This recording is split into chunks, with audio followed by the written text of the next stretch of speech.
गजर माऊलीचा, गजर माऊलीचा।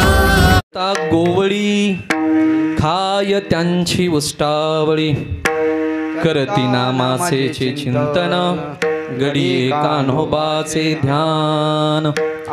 द्याई द्याई धावे वळत्या मागे गाई, करती नामाचे चिंतन, घडी कान्होबाचे ध्यान। एके ठाई काला तुका म्हणे, एके ठाई काला तुका म्हणे भाविकाला, करती नामाचे चिंतन, घडिये कान्होबाचे ध्यान। विठाला विठाला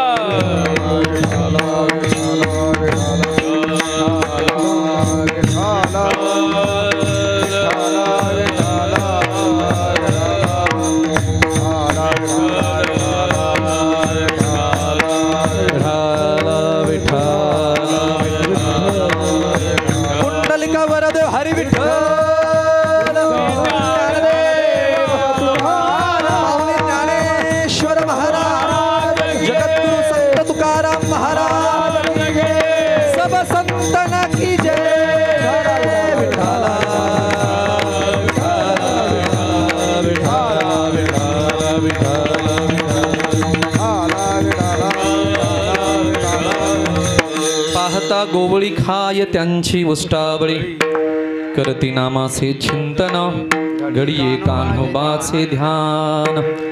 आली द्याई डाई धावे वळत्या मागे गाई, करती नामाचे चिंतन, घडिये कान्होबाचे ध्यान। एके ठाई काला, एके ठाई काला तुका म्हणे भाविकाला, करती नामाचे चिंतन, घडिये कान्होबाचे ध्यान। महायोग पीठे तटे भीमरथ्यां वरं पुंडरीकाय दातुं मुनीन्द्रे, समागत्य तिष्ठं तमानंद कंदं, परब्रह्मलिंगं भजे पांडुरंगं। पांडुरंग करू प्रथम नमन, करू प्रथम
धरारार्थवतारं, कलाकंक तेजोधिकामोधिवक्त्रं, कलानीशवादपनुदाह दक्षं, समाधिस्तमूर्ति भजे ज्ञान। ओम नमो ज्ञानेश्वराय, ओम नमो ज्ञानेश्वराय,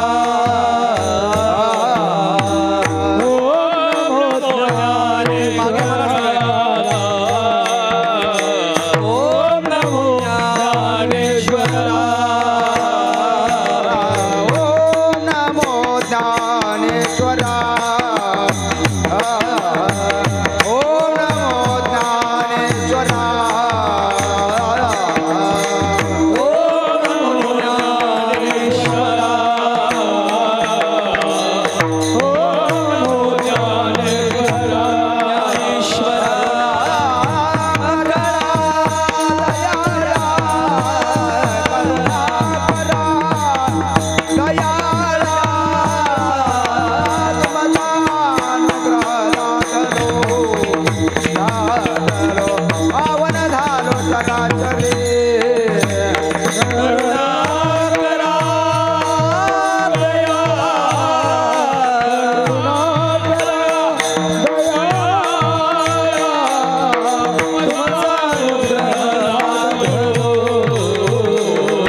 श्री गुरु चरण सरोज रज निज मन मुकुर सुधारी बरुणु रघुबीर बिमल जसु जदायुकु फलचारी बुद्धिहीन तनु जानिके सुमिरो पवन कुमार बल बुद्धि विद्या देहु मोहि हरवु कलेस विकार हाथ वज्र और ध्वजा बिराजे कांधे मून जने भूसाजे शंकर सुवन केसरी नंदन तेज प्रताप महाजगवंदन तेज प्रताप महाजगवंदन राम सिया राम सिया राम जय राम राम सिया राम जय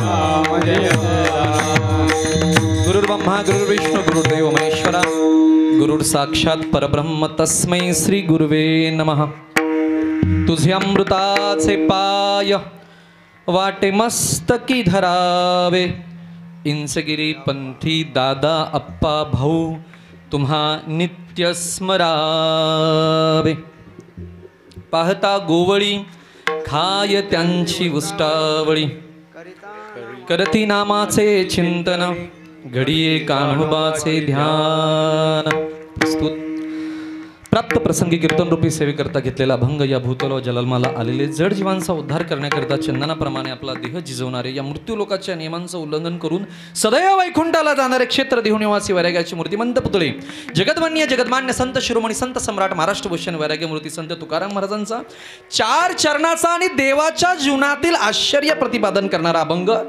सेवेकरता निवडलेला आहे. विठाला विठाला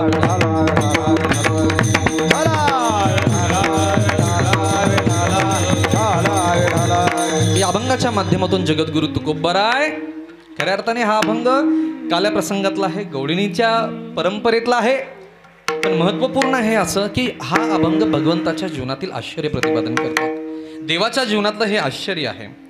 जगद्गुरु तुकोबराय या अभंगाच्या माध्यमातून ईश्वराचं ऐश्वर्य अर्थात या जगाचा मालक ब्रह्मांडाचा मालक की ज्याने जगातली सर्व आश्चर्य तयार केली पण त्याच्या जीवनातलं आश्चर्य जगद्गुरु तुकोबराय आपल्या समोर मांडतायत. पाहता गोवळी खाय त्यांची उष्टावळी. देवाच्या जीवनातील सज्जनांनो हे आश्चर्य आहे. भगवान परमात्मा की ज्याच्याकडे सर्व आहे या विश्वाचा मालक आहे तो, आपल्या सर्वांचा देव आहे तो, की जो सर्व आपल्याला देतो, आपलं भरण पोषण पालन सगळं जो करतो त्याच्या जीवनातलं आश्चर्य. पाहता गोवळी खाय त्यांची उष्टावळी. खूप सोपं आहे. भगवान परमात्मा त्या गोकुळातल्या गोपाळांचं उष्ट खातोय. त्याचं आश्चर्य सज्जनांनो शक्य आहे का हो? विश्वाचा मालक आहे तो आणि त्या गोकुळातल्या गोपाळांचं उष्ट खातोय तो. खाय त्यांची उष्टावळी. जगद्गुरु तुकोबरायांना विचारलं की महाराज अहो तो देव आहे, या जगाचा मालक आहे महाराज, तो कसं उष्टा खाईल आणि का खातो तो उष्ट? त्याचं रिझन काय, त्याचं कारण काय, त्याचा तो कसा उष्ट खाऊ शकतो? महाराजांनी त्याचं उत्तर दिलं. त्याचं कारण आहे करती नामाचे चिंतन घडी कान्होबाचे ध्यान. तो कोणाचंही उष्ट खात नाही हो, तो कोणाचंही उष्ट खात नाही. त्याच्या नामाचं जे चिंतन करतायत त्याचं ध्यान ज्यांच्या ध्यानात आहे अशांचंच तो उष्ट खातोय. करती नामाचे चिंतन घडीये कान्होबाचे ध्यान. आली द्याई डाई धावे वळत्या मागे घाई. कधी कधी अरे नको ना रे,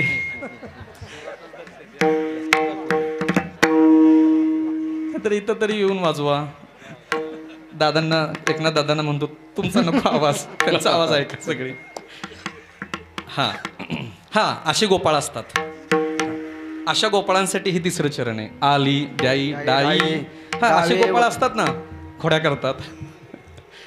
अशा गोपाळांसाठी महाराज म्हणतात. कधी कधी डाव टाकतो तो, डाव घेतो सुद्धा तो. कोणाचं घेतो? करती नामाचे चिंतन, गडी कान्होबाचे ध्यान.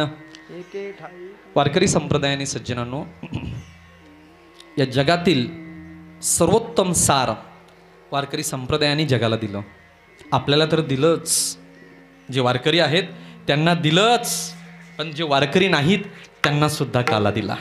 एके ठाई काला, तुका म्हणे भाविकाला. जे इथे येऊन बसतायत, जे श्रवण करतायत, ज्यांचा याच्यामध्ये सहयोग आहे, जे आपल्याबरोबर असतात, बसतात, उठतात, ते सुद्धा भाविक आहेत. नाही तुळशीची माळ गळ्यात त्यांच्या, पण कीर्तनाला येऊन बसलेत ना, इथे येऊन बसलेत. एके ठाई काला. इथे येऊन बसलेले जबरदस्तीने नाही बसले ना, इथे आलेले जबरदस्तीने नाही आलेत, येऊन बसलेत ते. एके ठाई काला, तुका म्हणे भाविकाला. कोण भाविक? करती नामाचे चिंतन, ते भाविक. असं जगद्गुरु तुकोबाराय या अभंगाच्या माध्यमातून आपल्या समोर महाराजांचा भाव आहे सज्जनांनो. जगद्गुरु तुकोबारायांचा हा भाव येणाऱ्या काही वेळेमध्ये आपण मांडण्याचा प्रयत्न करूया सज्जनांनो.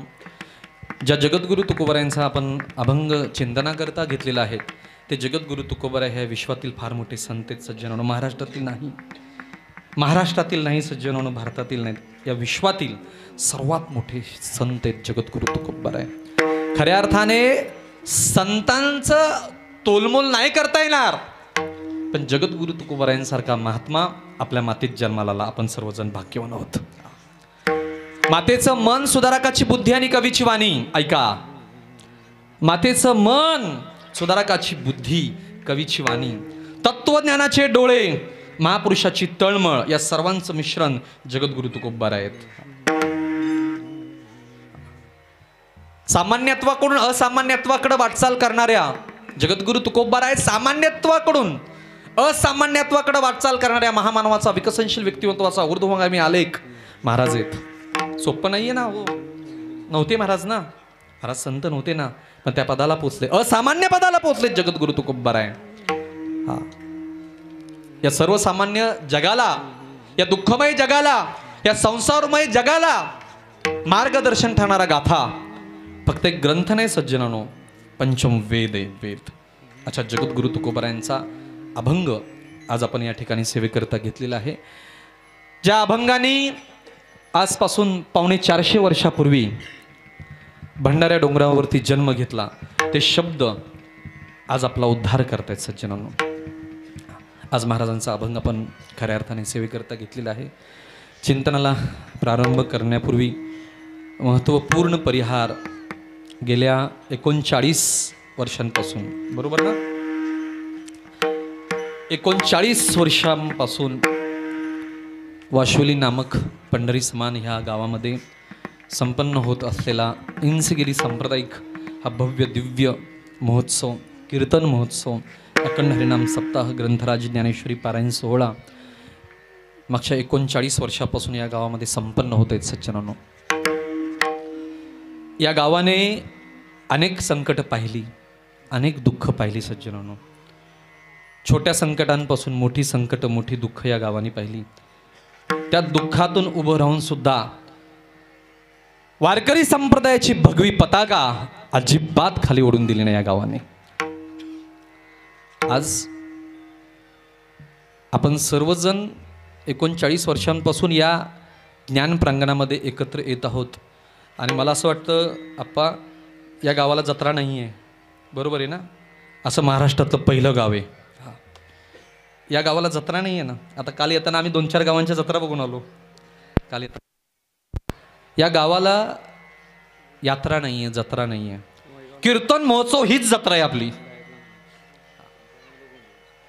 असं साधू संतांच्या पदस्पर्शाने पावन झालेलं हे आपलं गाव. आणि आपण सर्वजण परमार्थामध्ये आणि प्रपंचामध्ये सुद्धा गुण्या गोविंदाने परमार्थाने प्रपंच करणारे आपण सर्वजण सज्जनांनो. कोविडच्या काळामध्ये या गावाने खूप मोठी मोठी दुःख पाहिली. हा, कुठंतरी त्या दुःखातून सावरण्याचा गाव प्रयत्न करते. नाही सावरले अजून ना, सावरले. त्या जांभळी गावाचा जो ओढा आहे आणि इकडे फाटा फुटतो वाशिवलीकडे येताना, इकडे येताना गाडी निघाली, आम्ही यायला निघालो.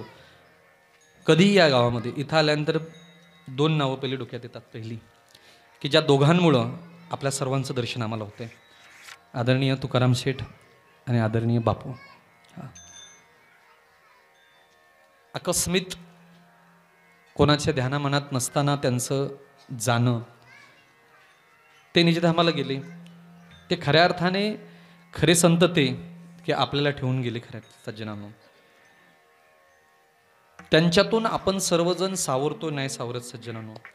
आणि आपल्या सर्वांचा आधारस्तंभ वटवृक्ष आधारवड आदरणीय गुरुदेव भाऊ. भाऊंना जाऊन अजून 1 वर्ष पण पूर्ण होत नाही. मागच्या 2 वर्षापूर्वी महाराजांची आपण इथं 61 साजरी केली याच जागेवरती. नामघोषामध्ये पुष्पवृष्टीमध्ये भाऊंचं या पायरीवरनं आगमन झालं. अतिशय उत्साहाच्या कार्यक्रमामध्ये समारंभामध्ये आपण भाऊंचा 61चा कार्यक्रम या ठिकाणी साजरा केला. त्याच्या अगोदर भाऊंना हॉस्पिटलला भाऊ ॲडमिट होते. त्या वर्षी भाऊंचं या ठिकाणी येणं नाही झालं. आले होते भाऊ, पण भाऊंना या ठिकाणी उभं राहून कीर्तन नाही करता आलं शारीरिक अस्वास्थ्यामुळं. पण शेवटचं कीर्तन भाऊंचं मागच्या वर्षी या जागेवरती झालं सज्जनांनो. शेवटचा प्रेमाचा प्रसाद, ज्ञानाचा प्रसाद या जागेवरती भाऊंनी उभं राहून मागच्या वर्षी दिला. आणि असं आपल्याला वाटत नाही आहे की आज या जागेवरती भाऊ नाही आहेत. ही मंडळी आपल्याबरोबर बोलत बोलत चालत चालत आपल्याला मार्गदर्शन करत करत करत सहज सहज जगाचा निरोप घेऊन गेली मंडळी.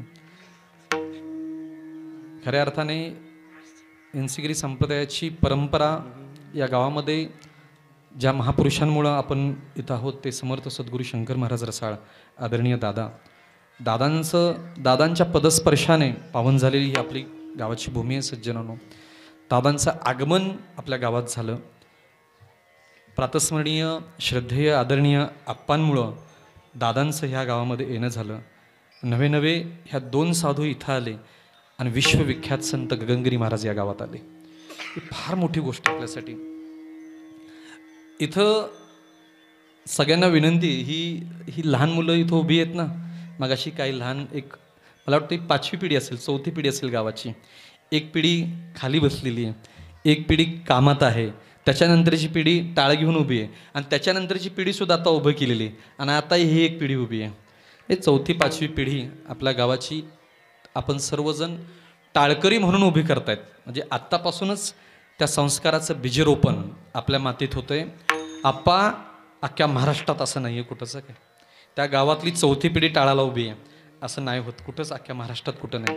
ते फक्त आणि फक्त महाराष्ट्रात वाशिवलीत बघायला भेटतं सज्जनांनो. खूप मोठी गोष्ट आहे. आणि हे आम्ही सांगायला पाहिजे ना तुम्हाला, काय तुम्ही काय चांगलं करताय हे बाहेरच्यांनी बाहेरनं कोणीतरी येऊन सांगायला पाहिजे ना.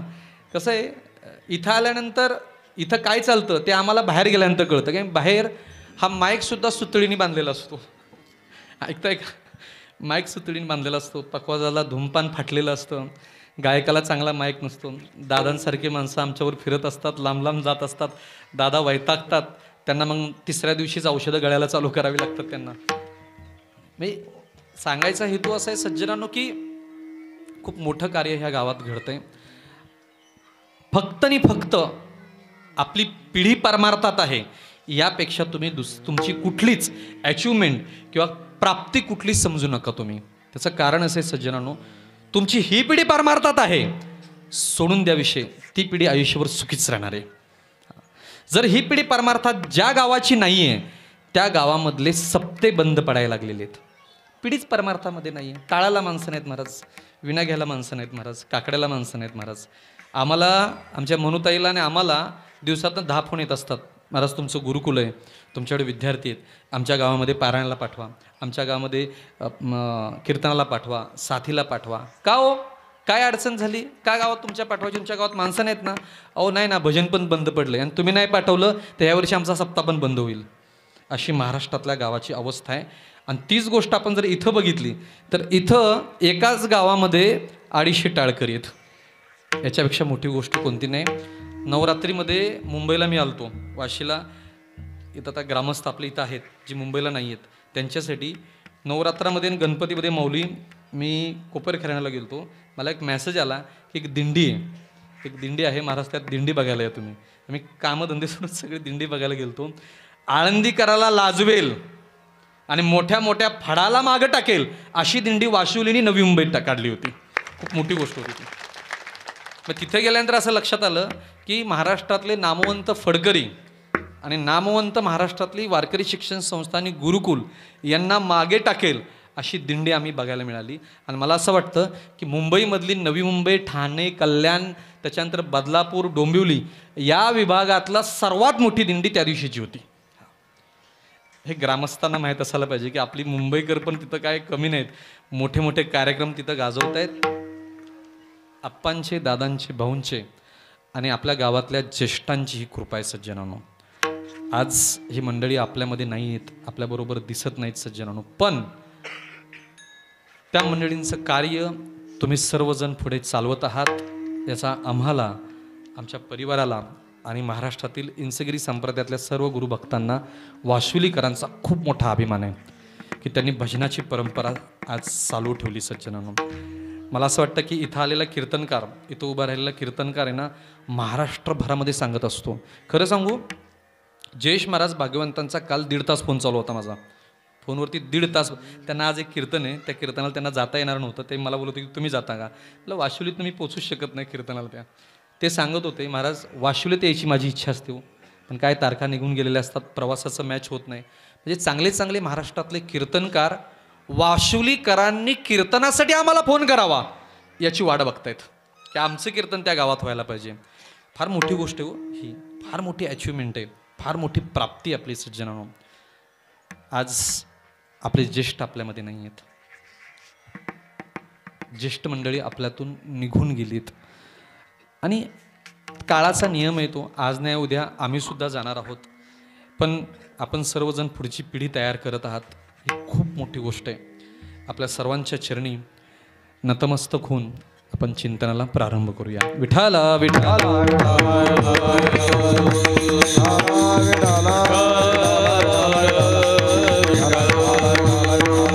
कुंडलिका वरद हरी विठ्ठल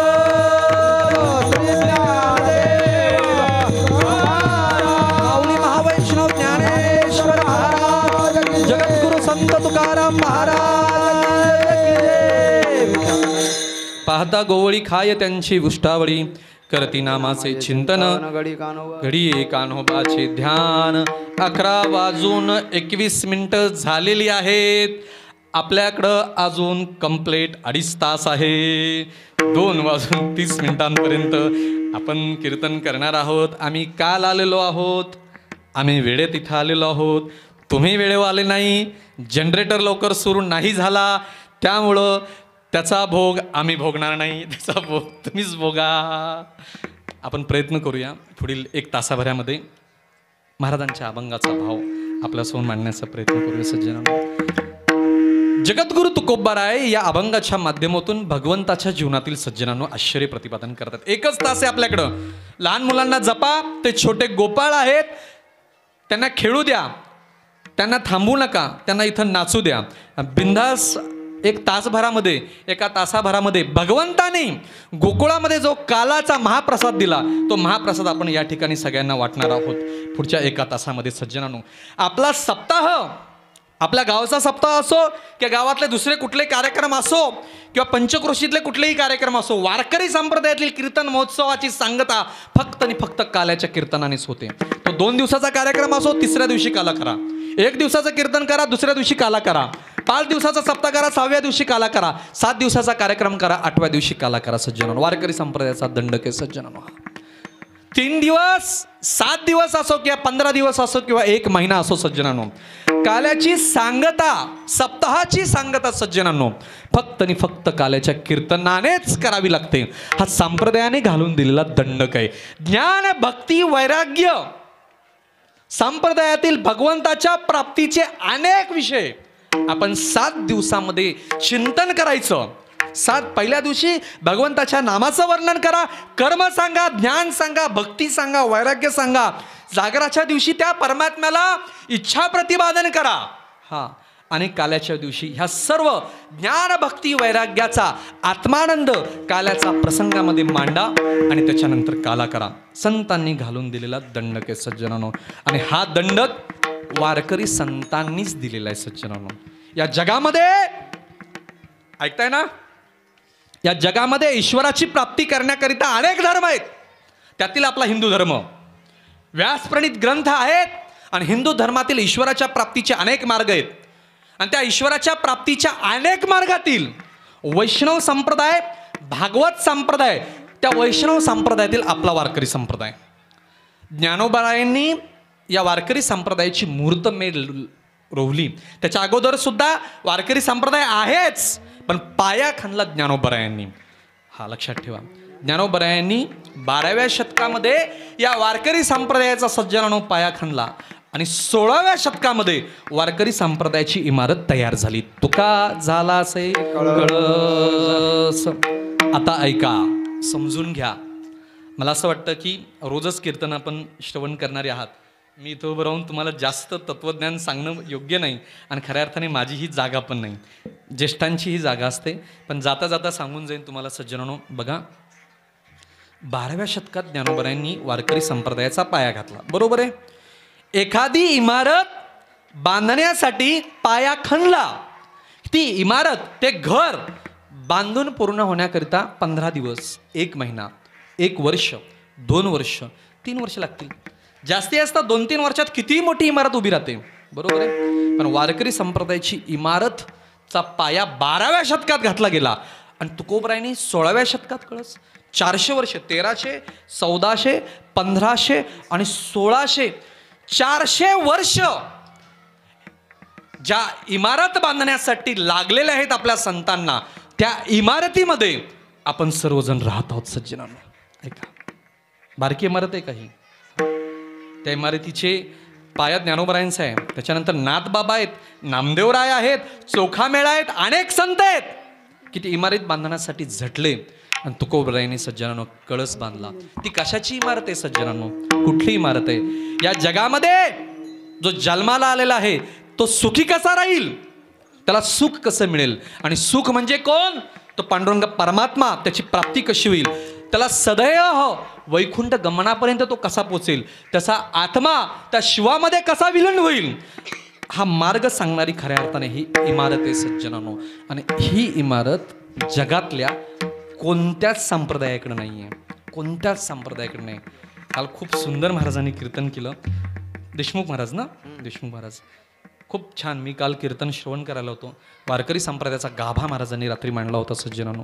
खूप सुंदर त्यांनी आपल्या संप्रदायाचा भाव आपल्यासमोर मांडला. सज्जनांनो विचार करा ना हो, ज्ञानोबा तुकोबांसारखे संत आपल्याकडे आहेत.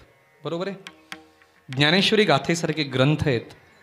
देहू आळंदी सारखे तीर्थक्षेत्र आहेत. पंढरपुरासारखे क्षेत्र आहेत. संत पण आहेत आणि तीर्थक्षेत्र सुद्धा आहेत. सांगा ना, जगातल्या संतांकडं किंवा जगातील विविध संप्रदायांकडं, विविध धर्मांकडं कुठले ग्रंथ आहेत? एखाद दुसरे ग्रंथ येतो, एखाद दुसरं एखादं स्थान आहे किंवा कलियुगात तयार केलेली स्थानं आहेत. पण तेव्हापासून युगे 28 विठेवरी उभा. कोणासाठी? आपल्यासाठी उभा आहे सज्जनांनो. वारकरी संप्रदायाने आपल्याला ही परंपरा सज्जनांनो घालून दिली. आपल्याला दंडक घालून दिलेला आहे. 7 दिवस सप्ताह करा. 8व्या दिवशी तुम्हाला काला भेटेल. कसा भेटेल हो काला? काला तर भगवान श्रीकृष्णाने त्यावेळी केलेला आहे, गोकुळात केलेला आहे, दुपारी केलेला आहे. आणि आता कलियुगामध्ये 2025 मध्ये काला आम्हाला कसा भेटेल? भेटणार काला. त्यासाठी काय करा? कोणाचं चरित्र उच्चारण करा? चरित्र ते उच्चारावे गेले देवे गोकुळी गेले देवे गोकुळे गेले देवे गोकुळे देव उजारावे गेले देवे गोकुळी देवे गोकुळे गेले देवे गोकुळ चरित्र ते उच्चारावे गेले देवे गोकुळे गेले देवे गोकुळी गेले देवे गोकुळी उजारावे गेले देवे गोकुळी गेले देवे गोकुळी गेले देवे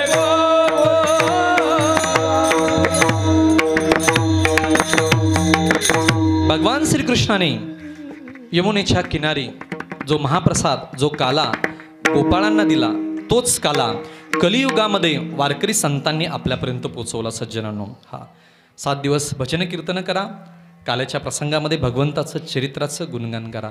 कुठल्या चरित्राचं गुणगान करा? जे गोकुळामध्ये भगवंताने केलं त्या चरित्राचं गुणगान करा, त्याचं उच्चारण करा, त्याचं आचरण करू नका. चरित्र ते उच्चारावे केले देवे गोकुळी. जर त्याचं चरित्राचं उच्चारण केलं, त्या कीर्तनाच्या चरित्राच्या उच्चारणाने फक्त पाठीमागं जो महाप्रसाद बनतोय ना त्याचा काला बनायला सुरुवात झालेली आहे सज्जनांनो. तुम्ही काय करायचं? जे बसलेत ते त्यांनी काय करायचं? त्यांनी भगवंताचं चरित्र श्रवण करायचं. कीर्तनकारांनी काय करायचं? चरित्र सांगायचं. नाथबाबांनी काय करायचं? गवळणी म्हणायच्या. गवळणी नाथबाबांनी म्हणायच्या. टाळकरांनी काय करायचं? त्यांच्या पाठीमागं बोलायचं. काय म्हणायचं? गवळणी पुढं म्हणतील, मागं तुम्ही म्हणायचं. गवळणी होतील, चरित्र होईल, श्रवण होईल. टाळ मृदंगाच्या गजरामध्ये भगवंताचं चरित्राचं गुणगान करा, आपल्याला प्रसाद भेटेल सज्जनानो. काल्याचा प्रसाद त्यावेळी तयार होतो सज्जनानो. भगवंताचं चरित्र सज्जनानो अगाध आहे. फार मोठं चरित्र आहे. किती मोठं चरित्र आहे भगवंताचं संत वर्णन करतात सज्जनानो. ऐका, भगवंताचं चरित्र एवढं मोठं आहे, समुद्राची शाई केली आणि मेरू पर्वताची लेखणी केली तरी सुद्धा भगवंताचं चरित्र लिहिता येणार नाही सज्जनानो. नाही लिहिता येणार आपल्याला. एवढं मोठं चरित्र आहे भगवंताचं. नाही लिहिता येणार. जर त्यांना लिहिता येणार नसेल तर येणाऱ्या तासाभरात मी कसं मांडायचं तुमच्यासमोर? मग संतांनी सांगितलं पूर्ण चरित्र मांडूच नका. जे गोकुळामध्ये झालं त्या चरित्राचं तुम्ही उच्चारण करा सज्जनानो. त्याने काय होईल? भगवंताचं चरित्राचं उच्चारण केलं, भगवान परमात्मा कलियुगामध्ये येईल आणि आपल्याला सज्जनानो काला देईल. विठाला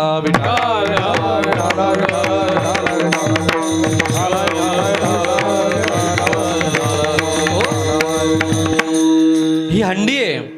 ह्याला दहीहंडी म्हटलं जातं आपल्या भाषेमध्ये, सोप्या भाषेमध्ये. काय आहे त्याच्यामध्ये? लाह्या आहेत त्याच्यामध्ये, दही आहे त्याच्यामध्ये. जीव आणि शिव ऐक्य काला आहे सज्जनानो. नामस्मरणाचा काला आहे सज्जनानो. तो काला भगवंताच्या चरित्राच्या उच्चारणाने सज्जन होईल. भगवंताचं चरित्र अगाध आहे सज्जनानो. फार मोठं चरित्र आहे भगवंताचं. भगवंताचा चरित्राची सुरुवात मथुरेत होत नाही सज्जनानो. भगवंताच्या चरित्राची सुरुवात त्याच्या अवताराला यायच्या अगोदरच्या अवतारात होते. प्रभू रामचंद्राच्या अवतारामध्ये होते. भगवंताला प्रभू रामचंद्राच्या अवतारामध्ये सज्जनानो भरपूर काय करायची इच्छा होती. खूप काय करायचं होतं. पण भगवंताचे हात बांधले होते. कारण की भगवंताला माहित होतं की मला अशाच क्रिया करायच्या आहेत, असंच चरित्र करायचे की जे चरित्र वाल्मिकी ऋषींनी लिहिलेलं आहे सज्जनानो. त्या चरित्राच्या पुढे मला जाता येणार नाही. प्रभू रामचंद्रांना माहीत होतं. अनेक इच्छा होत्या, खूप गरजा होत्या, पण भगवंताला काही करता नाही आलं. प्रभू रामचंद्राला त्याच्या अवतारामध्ये, भगवंताचा अवतार ज्यावेळेस झाला, भगवंत हळूहळू मोठे व्हायला लागले राम अवतारामध्ये. आणि भगवंताला अवतारामध्ये मोठे झाल्यानंतर भगवंताचा ज्या वेळेस राज्याभिषेकाचा वेळ आली, तो समय आला आणि भगवंताला कळालं की कैकेयी मातेने माझ्यासाठी वनवास मागितलेला आहे. बरोबर आहे ना? कैकेयी मातेने सज्जनानं भगवंताला वनवास मागितला. भगवंताने प्रभू रामचंद्रांनी अजिबात चेहऱ्यावरची रेष न हलवता सीता मैयाला आणि प्रभू रामचंद्रांना दोघंही तयार झाले, वल्कले परिधान केले. भगवंतानी वल्कले परिधान केले, सीतामैयाने वनवासाचा पोशाख परिधान केला आणि निघाले. त्या काळामध्ये त्या क्षणाला लक्ष्मणजींना समजलं की आज प्रभू वनवासाला जाणार आहेत. लखनजींनी कुठलाच विचार न करता वल्कले परिधान केले आणि भगवंताच्या समोर उभे राहिले, दादा मी सुद्धा तुमच्यावर वनवासाला जाणार. काय करणार? मी सुद्धा तुमच्यावर वनवासाला येणार. प्रभू रामचंद्र म्हणले, नको येऊ लक्ष्मणा, अरे बाबा आजारी आहेत, भरत आजोळी आहे, असं काय करू नको. तू काय कर, तू इथंच थांब, राज्याचा कारभार हाक, तू वनवासाला येऊ नको. लखनजी ऐकायला तयार नाहीत. सुमित्री मातेची आज्ञा घेतली, परवानगी घेतली आणि लखनजी सुद्धा जायला निघाले. लखनजीला समजलं प्रभू रामचंद्र वनवासाला चाललेत. बरोबर आहे, प्रभू रामचंद्र वनवासाला आहेत, त्यांच्यावर सीतामय्या वनवासाला आहे. लखनजी म्हणतायत सुमित्रा मातेला, मा दादा वनवासाला चाललाय, दादाची सेवा करण्यासाठी मी चाललेलो आहे, पण सीतामय्याची सेवा कोण करणार? सीतामय्याच्या सेवेचं कसं करता येईल? मला सुद्धा माझ्या उर्मिलेला सुद्धा वनवासाला घेऊन जायचं आहे. लखनजी प्रभू रामचंद्रांना म्हणतायत, दादा हे खूप चांगलं झालं, मला तुम्ही परवानगी दिली, माझ्या आईने सुद्धा मला परवानगी दिली तुमच्याबरोबर येण्यासाठी, पण दादा माझी अशी इच्छा आहे. काय इच्छा आहे लखन? आता तुझी, आता तुलाच मला घेऊन जायचं नव्हतं, पण तुझी आता काय इच्छा आहे? दादा ऐका ना, दादा ऐकून तरी घ्या, दादा मला काय सांगायचे समजून तरी घ्या दादा. अरे दादा लखन, अरे जायला उशीर होतोय, आपल्याला निघायला पाहिजे. दादा एक छोटीशी इच्छा आहे. दादा ऐका ना, बोल लखन. तुमची सेवा मी करेन, तुमची सेवा मी करेन, तुमच्या पाठीशी उभा राहीन. माझ्या सीतामय्याची सेवा कोण करणार? माझ्या सीतामय्याच्या सेवेकरिता माझी अशी इच्छा आहे की उर्मिलेला बरोबर घ्यायचं. थांब, अजिबात बोलू नको तू, उर्मिलेचं नाव सुद्धा घ्यायचं नाही. दादा असं का करता? दादा तुम्ही असं का करता? मी तुम्हाला विनंती करतोय दादा, तुमची सेवा करताना माझ्या मनामध्ये थोडा सुद्धा संकोच येणार नाही दादा, पण सीतामय्याची सेवा करताना लिंगभेदाचा संकोच माझ्यामध्ये येऊ शकतो दादा. दादा मला परवानगी द्या. अजिबात नाही लखन, तुला माहीत नाही कारण काय? काय कारण आहे दादा? तुम्ही का परवानगी देत नाही? मला परवानगी मिळाली, मग माझ्या पत्नीला सुद्धा परवानगी यायला पाहिजे तुमची सीतामय्याची सेवा करण्याकरती. अजिबात नाही जमणार. अहो का जमणार नाही? थांब. ग्रंथ उघडला आणि सांगितलं, हे बघ वाल्मिकी रामायणामध्ये मला वनवास आहे, सीतामय्याला वनवास आहे, अजून कोणाला वनवास आहे? तुला आहे. यात उर्मिलेचं नाव सुद्धा नाही, याच्यामध्ये उर्मिलेचं नाव सुद्धा नाही. लखनजी शीघ्रकोपी रागीट. लखनजी नाही जमणार, मी तुम्हाला प्रेमाने सांगितलं, मी विनंती केली, तुम्ही ऐकत नाही. हां तुम्ही चाललाय सीतेला घेऊन चाललाय, तुम्ही तुमची बायको घेऊन चाललाय, माझी बायको घेऊन जायला काय तुम्हाला प्रॉब्लेम आहे? हां म्हणजे मी तुमची सेवा करीन, ती त्यांची सेवा करेल, काय अडचण नाही. नाही जमणार, नाही अजिबात जमणार. नाही नाही नाही मी घेऊन जाणार. प्रभू रामचंद्रांनी पूर्णपणे विरोध केला. का विरोध केला? बोलिले वाल्मिक तैसेची करीन. खूप इच्छा होत्या ना हो राम अवतारामध्ये, खूप इच्छा होत्या प्रभू रामचंद्रांना, भरपूर इच्छा होत्या, नाही पूर्ण करता आल्या. ज्यावेळेस युद्ध जिंकलं, राम रावणाचं युद्ध जिंकलं सज्जना, आणि राम रावणाचं युद्ध जिंकल्यानंतर प्रभू रामचंद्र सर्व वानरसेना घेऊन माघारी आले. आता एवढे दिवस युद्ध चाललेलं आहे, प्रभू रामचंद्रांच्या सेवेकरता वानरसेना पूर्णपणे उभी आहे, झाडावरती राहतायत, पालापाचोळा खातायत, रात्रभर झाडावरती विश्रांती करतायत. हिरवी पानं पालापाचोळा खाऊन युद्ध केलं त्यांनी. आणि हे आमच्या सीतामय्यांनी पाहिलं, आणि सीतामय्यांनी युद्ध जिंकून आल्यानंतर सीतामय्यांनी सांगितलं, प्रभू ह्या वानरांनी, ह्या हनुमंतरायांनी, ह्या सर्व योद्ध्यांनी आपल्याला खूप सेवा केली, आपली खूप मदत केली. माझी अशी इच्छा आहे. काय इच्छा आहे सीते तुझी? जाताना ना माझ्या वडिलांचं गाव आहे, जनकपुरी आहे. काय करूया? ह्या सगळ्यांना ना एक सुग्रास भोजनाची आपण पंगत देऊया. काय करूया? चांगली पंगत देऊया. प्रभू रामचंद्र बोलले, सीता तुझी इच्छा झाली ना, देऊया पंगत, चला घेऊन चला. निरोप पाठवला जनकराजाला. जनकराजाला खूप आनंद वाटला सज्जनानो. का आनंद वाटला जनकराजाला? त्याचं कारण असं होतं की जावई येणार आहेत आणि मुलीला घेऊन येणार आहेत, आणि युद्ध जिंकून आलेले आहेत, रावणासारख्या मोठ्या योद्ध्याचा निपात केलेला आहे. जनकराजाला अभिमान वाटला आणि जनकराजांनी पंक्तीची तयारी केली, सुग्रास भोजनाची तयारी केली. हा जनकपुरी कुठे आहे माहिती आहे? जनकपुरी कुठे आहे? यूपी, महाराष्ट्र, MP, UP, आणि तिकडं नेपाळची बाँड्री, म्हणजे नेपाळ भागामध्ये आहे ते सगळं. तिथं पंगत. हे कुठून निघालेत? रामेश्वरम वरून. तिथून उड्या मारून पुन्हा भारतात मजल दर मजल करत तिथपर्यंत आले. जनकाने फार मोठ्या पंक्तीचं नियोजन केलं, बेत तयार केला, मोठे मोठे टोपांमध्ये विविध भाज्या लावल्या, मसाले भात लावले, पांढरे भात लावले, बदाम भात लावला, गोड भात लावला, भाताचे 4-5 प्रकार लावले. रात्री फक्त 2च होते. रात्री फक्त 2च भाताचे प्रकार होते, पण जनकाने 7-8 प्रकारचा भात बनवला सज्जनानो. मसाला राईस, जिरा राईस, क्रूड राईस, सांगा की पटपट अजून. विष्णूला माहिती आहे. विविध भाताचे प्रकार लावले. पुऱ्या, मसाला पुरी, पालक पुरी. सांगा ना हो, तुम्ही तर बसलाय, तुम्हाला जास्त पुऱ्या माहिती आहेत सगळ्यांना. तांदळाची भाकरी, नाचणीची भाकरी, तांदूळ आणि ज्वारी मिक्स भाकरी, बाजरीची भाकरी, वरीची भाकरी, राजगिऱ्याची भाकरी. अजून कुठल्या भाकऱ्या आहेत आपल्याकडं? 5-6 प्रकारचे थालीपीठ, रसगुल्ले, श्रीखंड, बासुंदी. सांगा ना पुढे अजून काय काय. फार मोठा बेत तयार केला सज्जनानो. आणि बेत केला आणि प्रभू रामचंद्रांना सांगितली, राजे तुम्ही आलेला आहात, आता पंक्तीत बसवा, तुम्ही जेवणाला सगळ्यांना बसून घ्या, पंक्ती वाढूया आपण आणि सर्व वानरांना यथेच्छ भोजन आपण देऊया, पंक्ती लावा. हनुमंतरायांना सांगितलं. हनुमंतरायांनी काय केलं सज्जनानो? हनुमंतराय बाहेर आले. सर्व वानर सेना कुठं होती? विविध झाडांवरती होती आणि पाला खात बसलेली होती. अरे इथं तुम्हाला पाला खायला नाही बोलवलं, जनक राजाने मोठी पंगत दिलेली आहे, तुम्ही खाली उतरा. खाली उतरा म्हटल्यानंतर असं झाडावरून उतरत नाही आले, टनाटन खाली उड्या मारल्या, सगळ्या उड्या मारल्या आणि म्हटले, हनुमंतराय म्हटले आता काम करा, लाईन लावा, आपल्याला पंक्तीला बसायचं आहे. पंक्तीला लाईन लावा म्हटल्या वानरांनी लाईन लावली. कशी लाईन लावली? एकामागे एक लाईन लावली. हनुमंतराय म्हटले, अरे एकामागे एक लाईन लावायची नाही, आपल्याला जेवायला बसायचे. माकडांना काय माहित हो, त्या वानरांना माहीत काय पंक्तीला कसं जेवायचं, कसं बसायचं. हनुमंतरायांनी सुंदर अशी लाईन लावली. लाईन लावल्यानंतर हनुमंतरायांनी स्वयंपाक कक्षामध्ये ऑर्डर केली. काय ऑर्डर केली? पंगत बसलेली आहे, पत्रावळ्या आणा. जनक राजाचे सर्व शिपाई, सर्व सैनिक जेवण वाढण्यासाठी पत्रावळ्या घेऊन आले आणि पत्रावळ्याच्या वाढायला सुरुवात केली. जशी पत्रावळ्या वाढायला सुरुवात केली, पहिल्याला पत्रावळी दिली, पहिल्या वानराला पत्रावळी पडली आणि शेवटच्या पंक्तीपर्यंत जाईस तोपर्यंत त्याने मागे वळून बघितलं तर वानरांनी सगळ्या पत्रावळ्या खाऊन टाकल्या. एक सुद्धा पत्रावळी ठेवली नाही, सगळ्या पत्र्या खाऊन टाकल्या. हनुमंतरायांना सांगितले, हनुमंतराय घोटाळा झाला. काय झालं? आम्ही पंक्तीला पत्रावळ्या वाढल्या, पण वानरांनी तुमच्या सगळ्या पत्रावळ्याच खाऊन टाकल्या. त्यांना जाऊन सांगा की पत्रावळ्या वाढल्यानंतर पत्रावळीवरती जे वाढलंय ते तुम्हाला खायचं आहे, नुसतं तुम्हाला ना पत्रावळ्या नाही खायच्या, जे वाढतील ना ते खावा तुम्ही. मग ते खायला सांगितलं. मग पुढची पंगत वाढायला सुरुवात केली. पुन्हा पत्रावळ्या आणल्या. नेपाळमध्ये पंगत, इकडं UP, तिकडं बिहार, तिकडच्या काही मॅन्युफॅक्चरिंग कंपन्यांना फोन केले आणि तिथून पत्रावळ्याचे ट्रक आले. 2 तास लागले ट्रक यायला त्या काळामध्ये.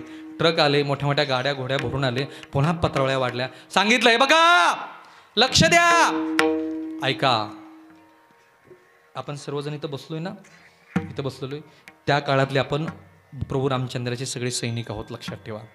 लक्ष द्या, आपल्याला महाराष्ट्रामध्ये जन्म मिळाला, वारकरी संप्रदायात जन्म मिळाला, ही पुण्याई वारकरी संतांची सज्जन आपल्याला. आपण त्या काळातले वानर आहोत.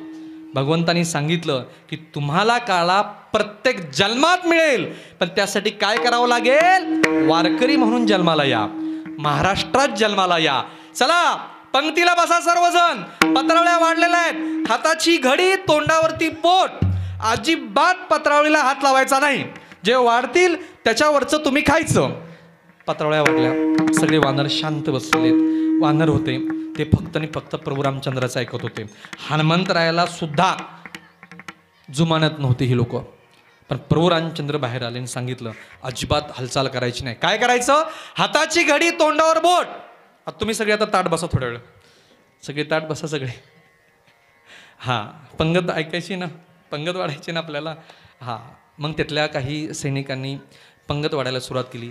ते 4 पाळ्यांचं असतं, त्याला काय म्हणतात? 4 त्याला हे असतात, त्याला असं एक हे असतं आणि त्याच्यामध्ये 4 हे असतात. एकात मीठ असतं, एकात लोणचं असतं, एकामध्ये मिरच्या असतात आणि एकामध्ये काही कोशिंबीर वगैरे असते. ते आणायला सुरुवात केली. त्यांनी काय केलं? पहिलं पांढरं मीठ वाढलं, नंतर लोणचं वाढलं, नंतर मिरच्या वाढल्या. ह्यांची हाताची घडी, तोंडावर बोट होते वानरांची.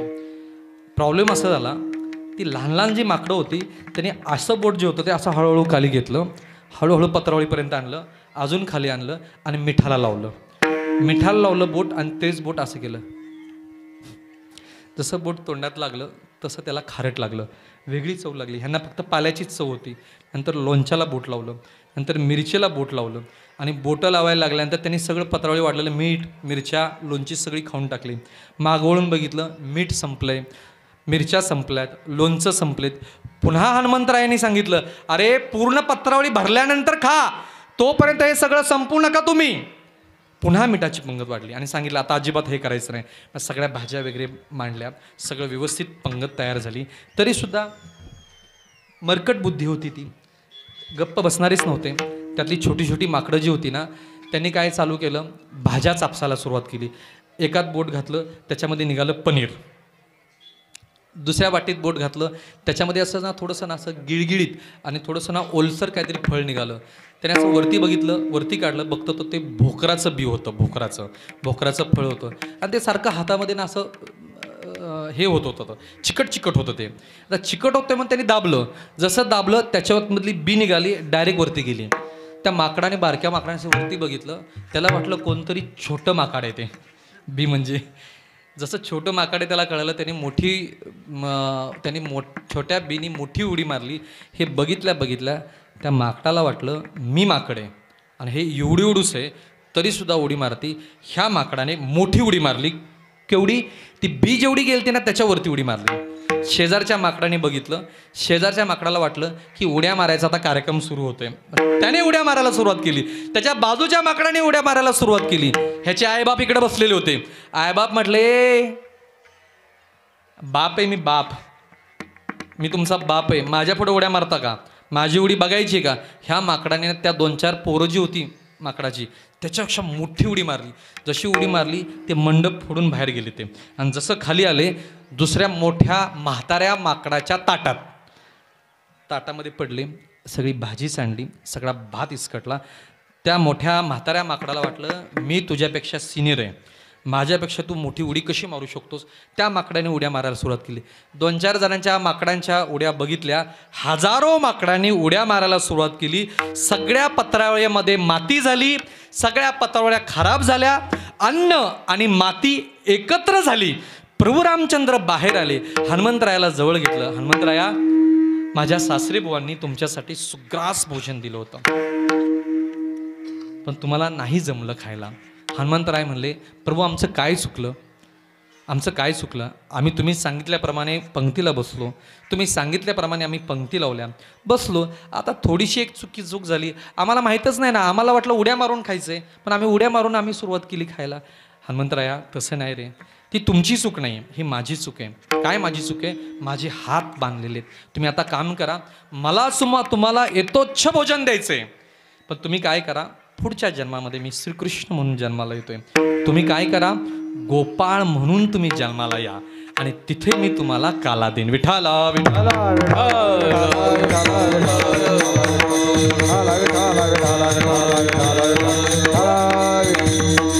अर्थात सज्जनांनो, प्रभू रामचंद्रांच्या अवतारामध्ये जे कर्म प्रभूंना कंप्लीट करता नाही आली, ते कर्म पूर्ण करण्याकरिता भगवान श्रीकृष्णाचा अवतार आहे सज्जनांनो. पूर्ण पुरुषोत्तम अवतार, की त्या अवताराला कुठलीच बंधनं नव्हती, कशाचाच निर्बंध नव्हते, असा अवतार भगवान श्रीकृष्णाचा होता.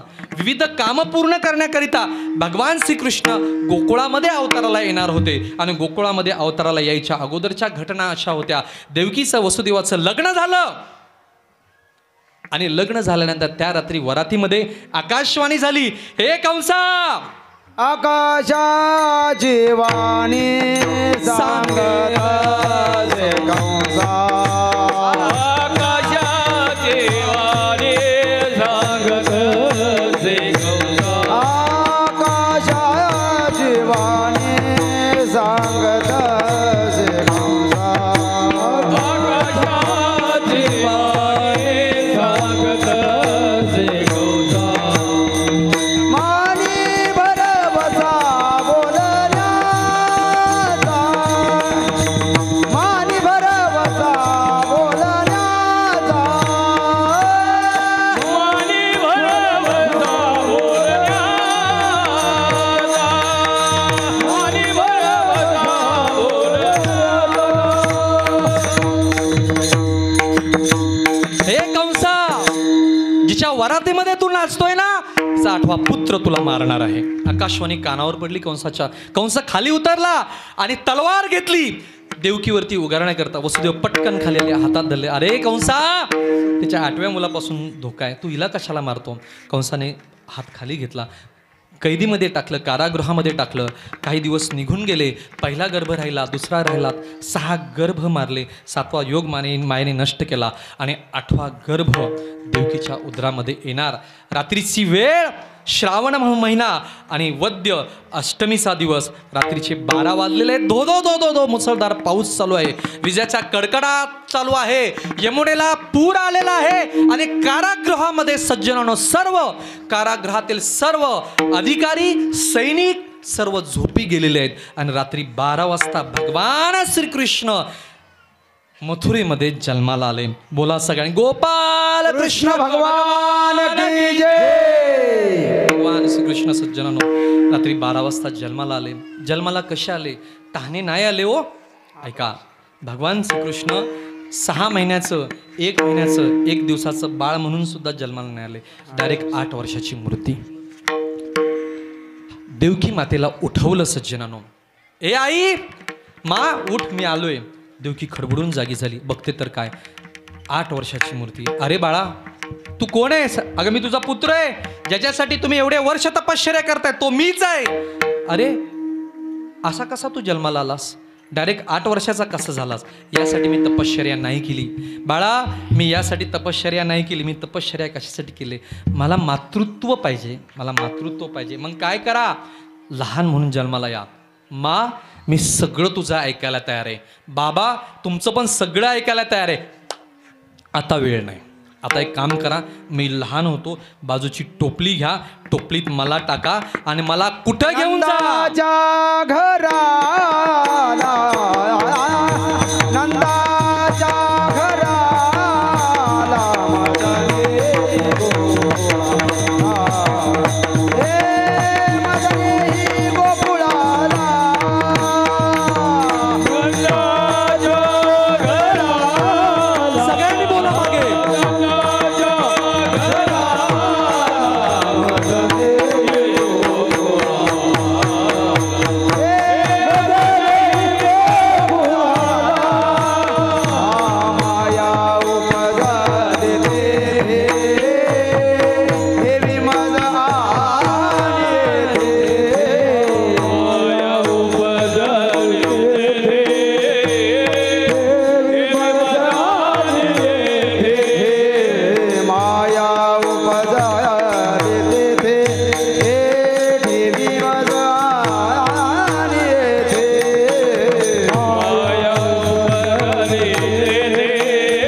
पाठीमागच्याने गायचं.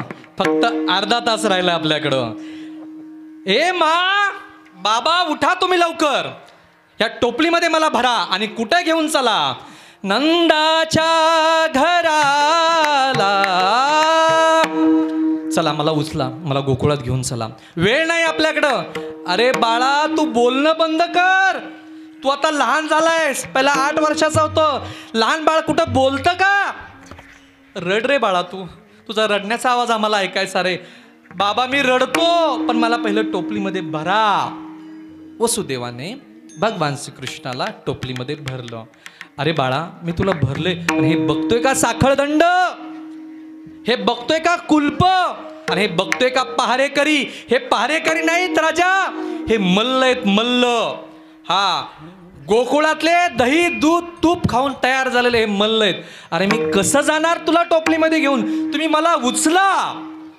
वसुदेवाने भगवान श्रीकृष्णाला सज्जनानं टोपलीमध्ये भरलं, डोक्यावरती घेतलं. जसं डोक्यावरती उचलीला कमळा पाते पायाचे बंधने गळती, हे पायाचे बंधने गळती. उचलीला कमळा पाते पायाचे बंधने गळती, पायाचे बंधने गळती. भगवंताला वसुदेवाने टोपलीमध्ये भरलं. त्याच क्षणाला सर्व पहारेकरांच्या पायाची बंधने गळाली, दरवाजे उघडले, संपूर्ण मोकळा रस्ता मिळाला. वसुदेवाने भगवंताला वरती घेतलं आणि मथुरेच्या बाहेर निघाले. बघतो तर काय, यमुनेला पूर आलेला आहे. अरे बाळा, आता करायचं काय? बाबा तुम्ही चालत राहा, तुम्ही चालत राहा. अरे बाळा, नदी आहे ती, पूर आलाय, त्याला कसं चालत राहू? बघितली यमुना तुम्ही? तुम्ही तिकडे गेलाय ना? मला वाटतं मध्ये ट्रिप पण गेली आपल्या गावातली ना. यमुना पाहिली ना तुम्ही? यमुनेचं पात्र माहिती आहे केवढे? इथून जांभळीपर्यंत एवढं पात्र यमुनेचं आत्ताचं. त्या काळात किती असेल माहीत नाही. फार मोठी पात्र आहेत. गंगेचं तेवढंच पात्र, यमुनेचं तेवढंच पात्र. आणि आता जो कुंभमेळा भरलेला आहे ते पात्र 38 किलोमीटरवरती पसरलेलं आहे. अरे बाळा, असल्या पुरामध्ये मी कसं जाणार? बाबा तुम्ही चालत राहा. गुडघ्यापर्यंत पाणी आलं, हा मांडीपर्यंत पाणी आलं. बाळा कमरेपर्यंत आलंय पाणी. बाबा तुम्ही चालत राहा. बेंबीपर्यंत आलं, छातीपर्यंत आलं, खांद्यापर्यंत आलं, गळ्यापर्यंत आलं. बाळा आता मी चालू शकणार नाही बाळा, फक्त तोंड राहिले बाळा. बाबा नका काळजी करू, नका काळजी करू. वसुदेवाच्या हनुवटीपर्यंत पाणी आलं, ओठांपर्यंत आलं. नाकापर्यंत यायच्या अगोदरच भगवंताने पाय बाहेर काढला, यमुनेला दर्शन दिलं. यमुना माता प्रसन्न झाली, खुश झाली, आनंदी झाली. भगवंताचं दर्शन झालं.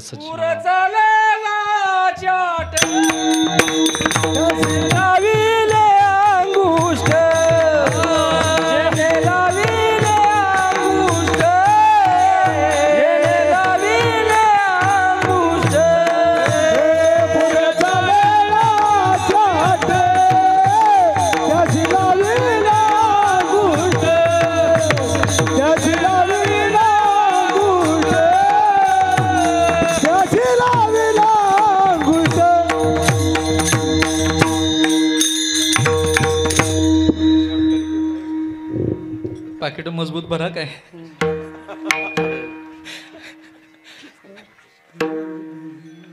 इथे आपल्याला नारळच असतो.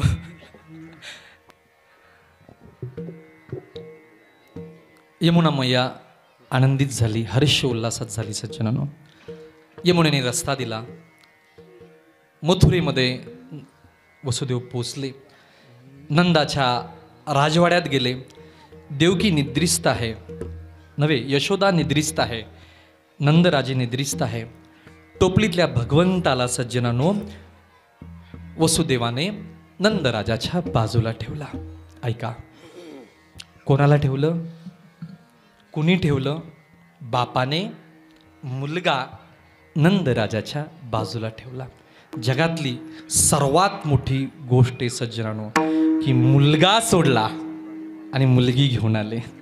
मुलगा सोडला. पहाटेची वेळ, गार वारा सुटलेला आहे सज्जनांनो. 4 वाजले, 4:30 वाजले. भगवंत नंदाच्या आणि यशोदेच्या मध्ये निद्रिस्त आहेत. पहाटेच्या वेळी, तांबडं फुटायच्या वेळी एक गवळण नंदराजाचा दरबार ओटा झाडू मारण्यासाठी आली. गेटमधनं आतमध्ये आली. ओसरी होती. पुढचा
मारत होती, जिथं झाडू मारत होती, तिने खिडकीत ना बघितलं आणि केरसुनी जी होती ना हातातली तिथंच टाकली आणि पळत सुटली कुठं? गोकुळात.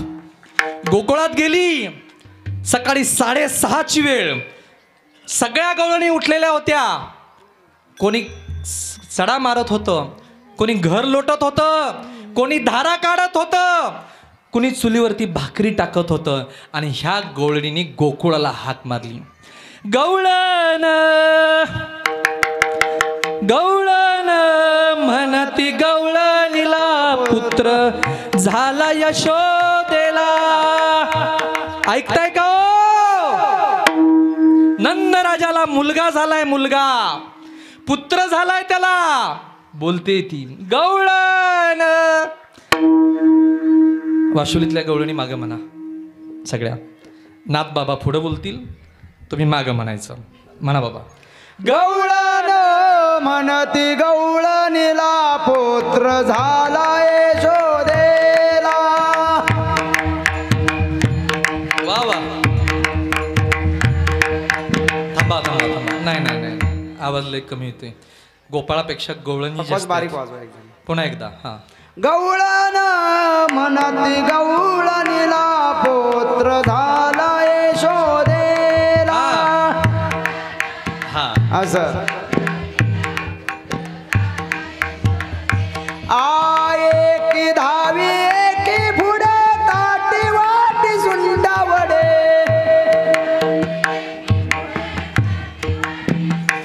आव्हान भरून या दाटी नंद घरी झाली दाटी.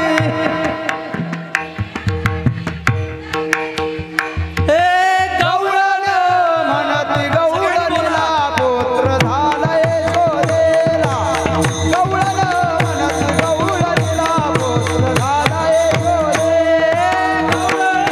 म्हणती गवळणीला पुत्र झाला यशोदेला.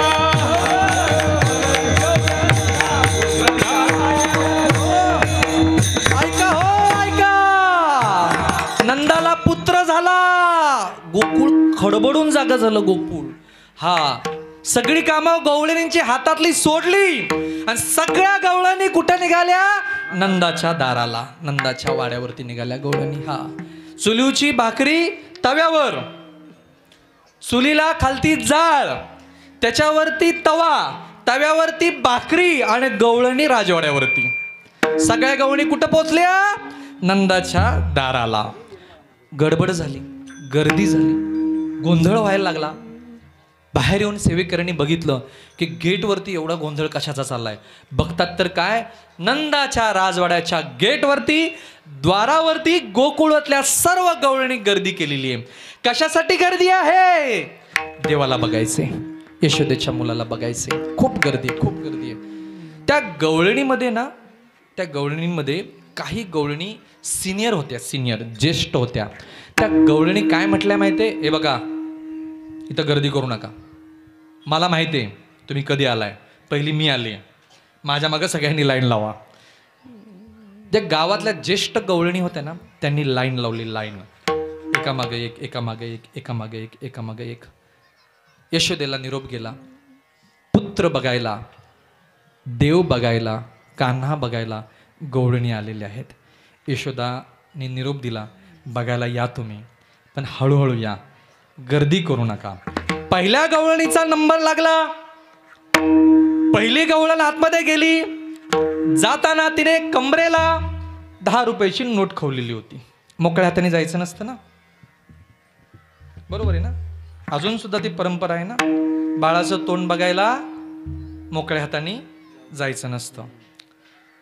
10 रुपयाची नोट होती. ती सुद्धा नोट कमरेला खवलेली होती. खवलेली नोट अशी पुंगळी झालेली होती तिची. ती नोट त्या गवळणी बाहेर काढली, दरबारात गेली, यशोदेच्या सदनी गेली. लांबून बघितलं, कान्हा होता. त्या कान्हाला मांडीवरती घेतलं आणि 10 रुपयाची जी नोट होती ना, अशी ओवळली आणि कान्हाच्या हातात दिली. कान्हाला पाहिलं. यशोदेने कान्हाला माघारी घेतलं. गवळणीने कान्हाला पाहिलं आणि माघारी आली. आणि तिच्या मनातल्या भावना नाथ बाबा सांगतायत. याती कुळ माझे याती कुळ माझे याती कुळ माझे गेले हरपोनी याती कुळ माझे याती कुळ माझे गेले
गवळण बाहेर आली.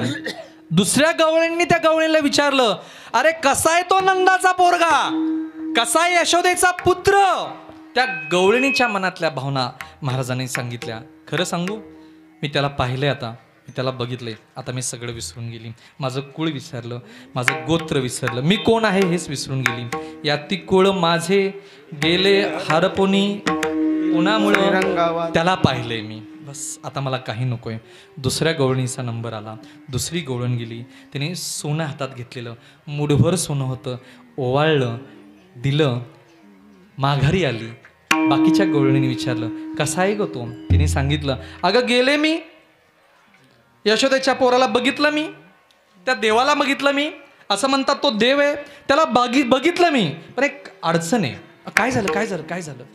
अगं मी त्याला बघितलं, यशोदा गोरी, नंदराजा गोरा, मग अडचण काय. अगं यशोदा पण गोरी आहे आणि नंद पण गोरा आहे. अगं पुढं बोल, काय अडचण काय. अगं यशोदेचा पोरगा काळा आहे. सावळा देखील नंदाचा, सावळा देखील नंदाचा, सावळा नंदाचा, सावळा देखील नंदाचा. तेने आनंदाचा पुराला, तेने आनंदाचा पुराला, तेने आनंदाचा पुराला, तेने आनंदाचा पुराला, तेने आनंदाचा पुराला, आनंदाचा पुराला. सावळा देखील नंदाचा, सावळा देखील नंदाचा, सावळा देखील नंदाचा, सावळा देखील नंदाचा, सावळा देखील नंदाचा, सावळा देखील नंदाचा, सावळा देखील नंदाचा, सावळा देखील नंदाचा. अगं तो सावळा आहे, असू दे सावळा, पण त्याला बघितल्यापासून मला जो आनंद आलेला आहे त्याची कुठंच मोजमाप होणार नाही. त्याने आनंदाचा पूर आला. अशी 86 गवळणीची लाईन होती. आत्ताशी 2 गवळणी झालेल्या आहेत, बरोबर ना. 2 गवळणी झाल्यात, अजून 86 गवळणी आहेत. तुम्ही नंबर लावा पुढच्या गवळणींचा, कुठल्या कुठल्या गवळणी बघा. आत्ताच नारायण महाराज मला आले, असं मागून आले, इथं उभं राहिले आणि ते मला काय बोलले सांगू तुम्हाला. खरं सांगा, सांगू का. सांगतोच, नको का, सांगतो. महाराज कानातून गेले, महाराज कसे आहात तुम्ही, तब्येत वगैरे बरी आहे का. अण्णा काल लय उशीर आलाय तुम्ही, जरा लवकर यायला पाहिजे होतं. कसे आहात तुम्ही, तब्येत वगैरे बरी आहे ना, असं मला येऊन कानात सांगितलं त्यांनी. औषध वगैरे वेळेवर घेता ना, असं येऊन सांगितलं. असं सांगितलं असेल का त्यांनी. त्यांनी काय सांगितलं सांगू का, काय सांगितलं त्यांनी, खरं सांगू का. ते म्हणले, महाराज 3 वाजेपर्यंत कीर्तन केलं तरी काय अडचण नाही. इथं खोटं तर बोलता येणार नाही मला, आहे ना, बरोबर का नारायण महाराज. बरं, तू पण हो हो म्हणा तुम्ही. 12 वाजून 8 मिनटं झाली, अजून देव अजून त्या यशोदेच्या जवळच आहे. असू द्या, 86 राहिलेल्या गवळणीत ना पुढच्या वेळी पुढं कुठंतरी घेऊया. भगवान परमात्मा मोठा व्हायला लागला, खूप मोठा व्हायला लागला. भगवान परमात्मा यशोदेच्या अजून कुठे होता? यशोदेच्या बाजूला होता सज्जनानो, जवळ होता. हळूहळू भगवान परमात्मा मोठा होणार आहे सज्जनानो. त्या गवळणीमध्ये ना एक गवळण अशी होती, ती म्हातारी होती हो, 86 वर्षाची गवळण होती, 86 वर्षाची गवळण होती. त्या गवळणीला ना कळालंच नाही की गोकुळात काय चाललंय. पण ती गवळण गावाच्या चौकातल्या माडीवरती राहत होती, दुसऱ्या मजल्यावरती राहत होती. ती माडीवरती उभं राहत होती. आणि सकाळी सकाळी त्या माडीखालच्या रस्त्याने ना गावातल्या गवळणी ना नंदाच्या दारामध्ये जात आहेत आणि पुन्हा माघारी येत आहेत, पुन्हा माघारी जातात. हे वर्ण बघत होती. ती हळू आहे ना हळूहळू खाली उतरली. वय जास्त होतं, काठी टेकत टेकत टेकत खाली आली आणि रस्त्याच्या चौकातच उभी राहिली आणि गवळणीला थांबवलं. त्या गवळणी होत्या 30ल्या 40ल्या गवळणी होत्या आणि ही होती 86 वर्षाची गवळण. चौकातच येऊन उभी राहिली आणि थांबवलं. कुठं चाललाय? सकाळपासून तुम्हाला बघतोय मी, सकाळपासून बघताय, जाताय येताय आणि जाताना वेगळंच लुगडं नेसताय, पुन्हा माघारी येताय, पुन्हा नवीनच लुगडं नेसून जाताय. तुम्ही जाताय कुठं? आणि या रस्त्याला, नंदाच्या रस्त्याला कुठं जातायत? त्या गवळणी, ज्या तरण्या गवळणी होत्या ना, ह्या म्हाताऱ्या गवळणीला म्हटलं, ए म्हातारे, आमचा रस्ता अडवू नको, सर मागं, आम्हाला जायचंय, आम्ही घाईते, आम्हाला जायचंय. अगं कुठे जाताय ते तरी सांगा, तुम्ही जावा पण मला सांगा कुठं जाताय. ए म्हातारे, आमचा वेळ घालू नको, आम्हाला खूप उशीर झालाय. अगं चाललायत कुठं? म्हातारे, तुला माहित नाही का काय झालं? नंदाला पोरगा झाला, यशोदेला मुलगा झाला आणि असं म्हणतात तो देव आहे. असं कानावर आलंय, तो देव आहे, तो देव आहे. असं कानावर पडल्या पडल्या 86 वर्षाची गवळण पुन्हा काठी टेकत वरती गेली, दुसऱ्या माळ्यावरती गेली आणि तिच्या कानावर पडलं होतं तो देव आहे सज्जनानो. हा, देवाला भेटायला जायची त्या गवळणीची सज्जनानो इच्छा तयार झाली. 86 वर्षाचं वय आहे, नवरा घरात नाही तिचा आणि तिला देवाला भेटायला जायचंय. डोळ्याने दिसत नाहीये आणि पायाने चालता येत नाहीये, पण तिला देवाला भेटायला जायचंय. तिने काय केलं? देवाला भेटायला जायचंय ना, असं जाता येणार नाही, असं जाता येणार नाही. तिने तिची पेटी उघडली, तिच्या लग्नातली साडी काढली. त्यावेळी शालू होता, शालू. या गवळणीचं नाव होतं मालू. तिने काढला शालू. कधीचा काढला? तिच्या लग्नातला शालू काढला.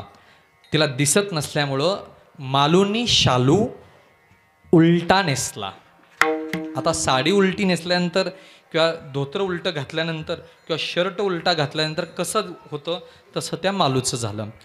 त्या मालूनी शालू उलटा नेसला आणि शालू ज्यावेळेस तिने पेटीतला बाहेर काढला, त्या पेटीतनं एक डबडं बाहेर पडलं. तिने ते डबडं उघडलं, बघते तर काय, तिच्या लग्नातला मेकअपचा बॉक्स होता तो. आता इथं कोण मेकअप करत नाही, आम्हीही करत नाही आणि तुम्हीही करत नाही. नाही ना, आपण नाही करत, आम्ही तर मेकअपचा बॉक्स बाहेर पडला. त्याच्यामध्ये होती लाली, त्याच्यामध्ये होतं काजळ. मालूने लाली घेतली, लाली घेतली, ती बोटाने घेतली. आता लाली कुठं लावायची होती? लाली कुठं लावतात? लाली लावतात ओठाला. थरथर थरथर कापत कापत ती ओठापर्यंत आली. लाली ओठाला लागायच्या ऐवजी मालूची लाली लागली डोळ्याला आणि डोळे झाले लाल. काजळामध्ये बोट घातलं, काजळ काढलं. काजळ कुठं लावायचं? डोळ्याला. हात थरथर कापत वरती आला, डोळ्याला लावायचं काजळ, मालूने लावलं ओठाला. उलटा शालू नेसला. बिभत्स अवस्थेमध्ये मालू खाली आली, रस्त्याने काठी टेकत टेकत चालली. मालू होती 86 वर्षाची, समोरून आला 92 वर्षाचा तिचा नवरा. 92 वर्षाचा नवऱ्याने बघितलं की मालूनी लगेच लय काम बिघडवलेले. मालूनी काय केलं? नवऱ्याने काय केलं? मालू, अगं कुठं चालले?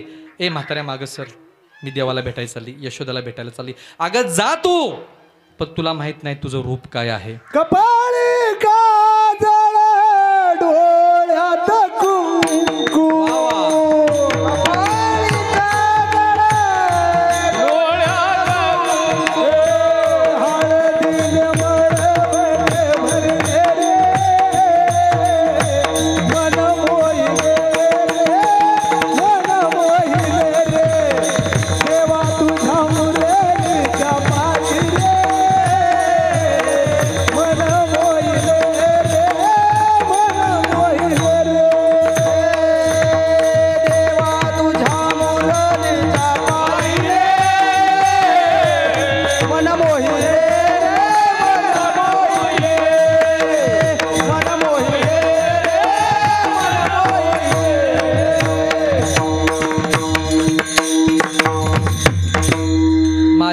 कामामधनं यांचा टाइम मायनस करायचा, राहिलेला टाइम माझा आहे, लक्षात ठेवा. हा, भगवंताच्या रस्त्याला निघाली. नवऱ्याने अडवलं. तिचा नवरा मालूचा नवरा मालूला म्हणतोय असं जाऊ नको, तो देव आहे, देवाला भेटायला जायचंय, तू कपडे बदलायला जा. मालूचे शब्द आहेत तिच्या नवऱ्यासाठी, मालक जाऊ द्या मला आता, मालक मला जाऊ द्या आता, माझी वेळ झालेली आहे. मालक जर मी आता कपडे बदलायला गेले, मेकअप करायला जर चुकून गेले, त्यात माझा प्राण जर गेला तर देवाचं माझं दर्शन होणार नाही, मला जाऊ द्या. शेवटची गवळण भगवंताचं दर्शन घेतलं.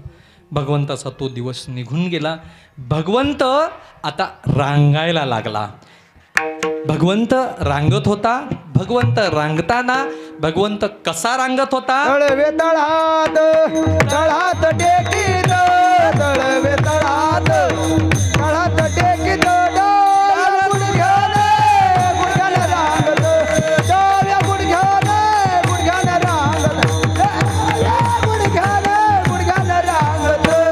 तळवे तळात तळात टेकीत, तळवे तळात तळात टेकीत, डाव्या गुडघ्याने गुडघ्याने रांगत, डाव्या गुडघ्याने गुडघ्याने रांगत, डाव्या गुडघ्याने गुडघ्याने रांगत.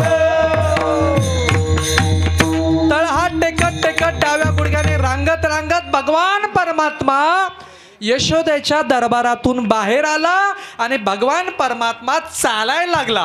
राजवाड्याच्या बाहेर पडला आणि देवाने हाक मारली, कुठे पेंद्या, कुठे बोबड्या, कुठे वाकड्या. सगळ्यांना गोळा केलं भगवंताने आणि भगवंताने बोबड्या, पेंद्या, वाकड्या सगळ्यांना एकत्र केलं देवाने आणि देवाने खेळ करायला सुरुवात केली. देवाचा आणि त्यांच्या मित्रांचा समन्वय झाला. देवाने त्याच्या सवंगड्याकडे बघितलं आणि सवंगड्याकडे बघितलं. देव सवंगड्यांना म्हणतोय, वाकड्याला बोलतोय, बोबड्याला म्हणतोय, पेंद्याला देव म्हणतोय, काय रे पेंद्या, आपल्या गावाचं नाव गोकुळ आहे. गोकुळ म्हणजे काय? गोपिकांचं गाव, गोपाळांचं गाव.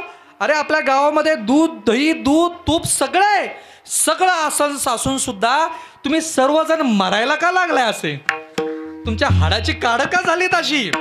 तुमचं असं पोट खाली का गेलंय? असं आतमध्ये असं का गेलंय? तुम्हाला तुमचे आईबाप दही, दूध, तूप खायला घालत नाहीत का? पेंड्या म्हटला, देवा तो विषय तू काढू नको, तुला माहित नाही, तू आहे राजाचा पोरगा, आम्ही आहे गोपाळ, त्याचा का विषय नाही काढायचा, काय अडचण आहे काय सांग. बोबड्या समोर आला, देवा खरं सांगू, बोबडा बोलत होता ना तू, तर बोबड्या भाषेत भगवंताला म्हटला, देवा खरं सांगू देवा, मादी आहे ना, मादी आहे ताय तलते, तुम्हाला माहिती आहे का देवा, सकाळी सकाळी दाला कालते, विलजन घालते, लोणी बाहेर कालते, देल्यात भलते आणि मथुलेला घेऊन जाते, आम्हाला नाही खायला देत. कोण म्हणते? बोबड्या बोलतोय. पेंद्या जवळ आला, देवा खरंय, ह्या सगळ्या गोकुळातलं दही, दूध, तूप आहे ना, सगळं मथुरेला जातं आणि ते आमच्यावरती अत्याचार करतात, नाही जमणार. आता उद्या सकाळी सगळ्यांनी गोळा व्हायचं. कुठे यायचं? माझ्या घराच्या, आमच्या राजवाड्याच्या पाठीमागे या, सगळे गोळा व्हा. अरे काय करणार आहे देवा तू? सगळे गोळा या आणि पाठीमागे या, सगळे या. सकाळी किती वाजता जातात ते? देवा सकाळी 7-8 वाजता हे सगळ्या मथुरेला जातात, दही, दूध, तूप घेऊन, सगळे माझ्या बरोबर या. देवाने सगळे गोळा केले, राजवाड्याच्या पाठीमागच्या रस्त्यावरती उभे राहिले. तिकडून सगळ्या गवळणी दुधाण्या घेऊन मथुरेला निघालेल्या होत्या आणि या दुधाण्या घेऊन येताना दिसल्या. भगवान परमात्मा सर्व गोपाळांना आणि त्या गवळणीला आडवा झाला, थांबा. काय झालं कृष्णा? अरे बाजाराची वेळ झाली आहे, जायला पाहिजे आम्हाला, तू आम्हाला का थांबवतो? जावा बाजाराला, आम्हाला काय अडचण नाही, पण ह्यातलं दही, दूध, तूप पहिलं आम्हाला खायला द्या. नाही जमणार, हे विकायचे, अजिबात नाही जमणार. प्रेमाने सांगतोय आम्हाला खायला द्या. म्हाताऱ्या गवळणी होत्या, कंबर खाऊनच पुढे आल्या, सड्याशी खाऊन पुढे आल्या. कोण रे तो? अक्षिल नंदाचा पोरगा, आम्हाला माहित नाही, तो रस्ता दे. जी म्हटली होती ना रस्ता दे. पेंद्याला भगवंताने सांगितलं, पेंद्या एक काम कर, ही कोण आहे गवळण, हिचा नंबर घे. हिचा ॲड्रेस घे, पेनने लगेच डायरीला नंबर लिहून घेतला. चला माघारी, आपल्याला दही दूध देत नाहीत नाही, चला आता घरी जा. देवा आता काय करायचं? काही करू नका तुम्ही, मी सांगतो ते करा. आज रात्री वाशिवली गावामध्ये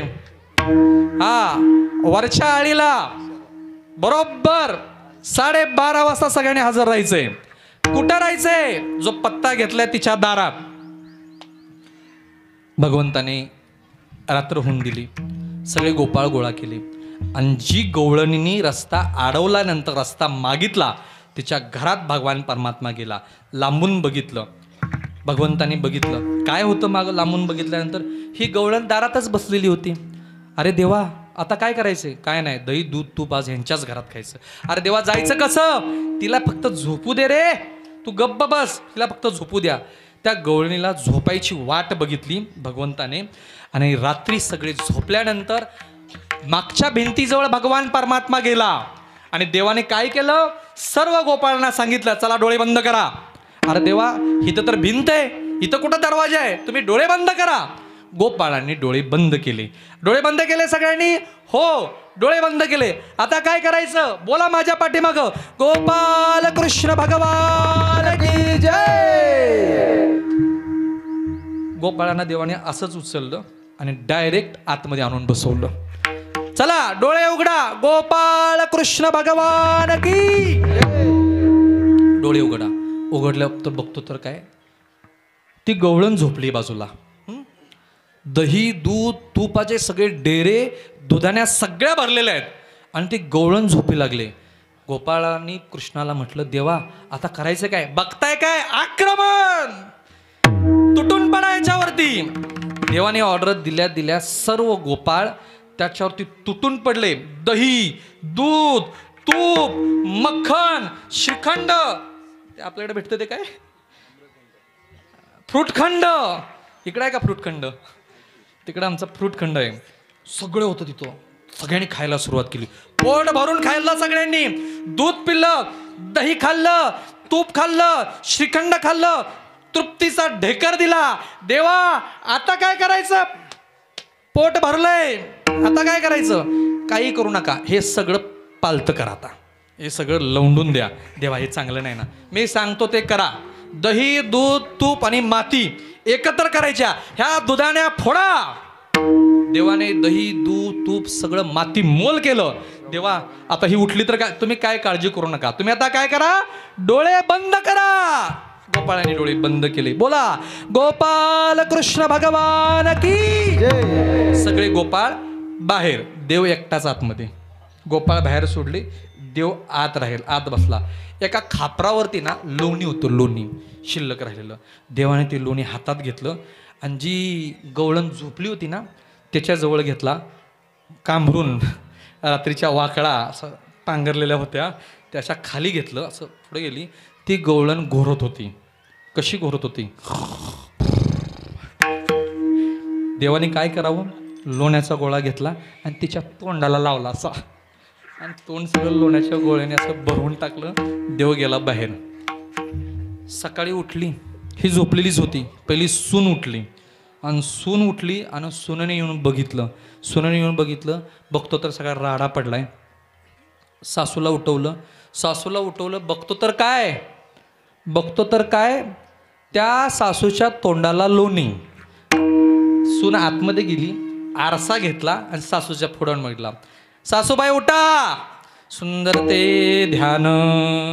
बघा तुमचं ध्यान कसं आहे. हे कांड सगळं तुम्ही करता आणि त्या कृष्णावरती नाव घेता. हे सगळं चोऱ्या तुम्ही करणार, तुम्ही लोणी खाणार आणि त्या कृष्णावर नाव घेता. हे चुकीचं करताय सासूबाई. अगं नाही ग, हे मी नाही केलं. अगं खरं सांगते, गळ्याच्यानी सांगते मी नाही केलं. नाही तुम्हीच केलंय, हा पुरावा आहे, पुरावा. दुसऱ्या दिवशी भगवान श्रीकृष्ण चौकात उभे राहिले आणि ती गवळण येताना बघितलं आणि गवळीने सांगितलं, पुन्हा करशील का मस्ती अशी? आमच्या पोराला दही दूध तूप देशील का? ती बोलली हो. काही गवळणींचं भगवंताने गर्वहरण केलं, काही गवळणींना भगवंताने आनंद दिला, प्रेम दिलं काही गवळणींना, आणि काही गवळणींचं भगवंताने गर्वहरण केलं. आणि हे सगळं करत असताना भगवंताने गोपाळांना आनंद दिला, येतोशक्त आनंद दिला. भरपूर खायला प्यायला घातलं भगवंताने. जेवढा भगवंताने गोपाळांवरती प्रेम केलं सज्जनानो, त्याच्यापेक्षा जास्त प्रेम गोपाळांनी भगवंतावरती केलं. पेंद्याच्या घरामध्ये ऐका, पेंद्याच्या घरामध्ये पेंद्याच्या आईनी जेवायला बनवलं आणि पेंद्याच्या घरामध्ये जेवण बनवल्यानंतर चांगली कढी केली ती जेवायला. चांगली कढी केली ती, लसणाची ठेसून कढीपत्ताचा तडका देऊन चांगली कढी केली ती पेंद्याच्या आईने आणि पेंद्याला जेवायला बसवलं. पेंद्या ये जवळ ये, जेवायला बस जा लवकर. पेंद्या आला, ताटावरती बसला, बघतो तर काय कढी होती. पेंद्याने कढीची पितळी हातात घेतली आणि तोंडाला लावली. तोंडाला लावली आणि टेस्ट केली कढी. त्याच्या पेंद्याच्या डोक्यात आलं, माझी आई खूप सुगरण आहे, माझ्या आईने खूप चांगली कढी केली. मग एवढी सुंदर कढी माझ्या देवाला पाहिजे, माझ्या कृष्णाला भेटायला पाहिजे. पेंद्या आईला म्हणतो, आई एक काम होतं, कढी किती केली आहे? भरपूर केली पेंद्या. कृष्णाला थोडीशी तांब्याभर कढी दे ना. अजिबात नाव नाही काढायचं त्याचं. कृष्णाला अजिबात कढी मिळणार नाही, तू खा, तुला पाहिजे तेवढी, अजिबात नाही मिळणार. आई वाटीभर तरी दे कृष्णाला. जमणारच नाही. पेंद्याने विचार केला, आता आई तर कढी देत नाही आणि कृष्णाला कढी द्यायची, आता करायचं काय? पेंद्याने काय केलं, आई ते कृष्णाचं जाऊ दे, मला पोट भरून दे, वाढ अजून वाढ. पितळी भरून कढी घेतली पेंद्याने आणि तोंडाला कढी लावली. एक घोट घेतला, दुसरा घोट घेतला. तो घोट आहे ना आपल्या कंठापर्यंत भरला. कंठ भरला, गळा भरला, जबडा भरला, गाल भरले. कशाने? कढीने. आणि तोंड फुगलं. तोंड कसं झालं पेंद्याचं? हनुमंतरायांसारखं झालं. आणि पेंद्या उठला, डायरेक्ट नंदाच्या दरबारात पळत गेला आणि जोरात पळत होता, रस्त्याने पळत होता आणि रस्त्याने चालणाऱ्यांना सांगत होता, बाजूला व्हा, मागं सारखा, बाजूला व्हा. लोकांना कळलं नाही. पेंद्या तर काय बोल नाहीच आणि नुसतं हात वारे करतोय. आतमध्ये गेला, दरबारात गेला. भगवान श्रीकृष्ण असं खांबाला टेकून उभे होते. भगवंताच्या जवळ गेला. भगवंताला पेंद्या बोलते, म्हणजे काय? खाली बसा. देवा तुम्ही काय बघा, खाली बसा. देवाला काय कळलं नाही पेंद्याचं काय चाललंय. पेंद्याने बसायला नाही सांगितलं. जवळ गेला पेंद्या आणि देवाच्या ना इथं धरलं आणि देवाला खाली पडलं. देवाच्या उराव बसला पेंद्या. देवाच्या उराव पेंद्या बसून पेंद्याने देवाचं तोंड उघडलं आणि तोंडातली सगळी कढी देवाच्या तोंडात ओतली. भगवंताने पेंद्याच्या तोंडातली कढी एक एक घोट प्राशन केली. तोंडामध्ये कढी ओतत असताना देवाच्या गालाला लागली, देवाच्या शालेला लागली, पितंबराला लागली. देव काय करतोय माहिती आहे? तिथं कढी तर पिली देवाने, असा चाटतोय हात. देव हात चाटतोय, गाल चाटतोय, हात पुसून घेतोय, पुन्हा तोंडात घेतोय. कोणाची कढी? पेंद्याची कढी, की जो पेंद्या आंघोळच करत नव्हता, जो पेंद्या दात घासत नव्हता. हा, अशा पेंद्याची उष्टी कढी भगवंताने प्राशन केली. ती महाराज वर्णन करतायत अभंगाच्या पहिल्या चरणात. पाहती गवळी, पाहती गोवळी, पाहती गोवळी, पाहती गोवळी, पाहती गोवळी.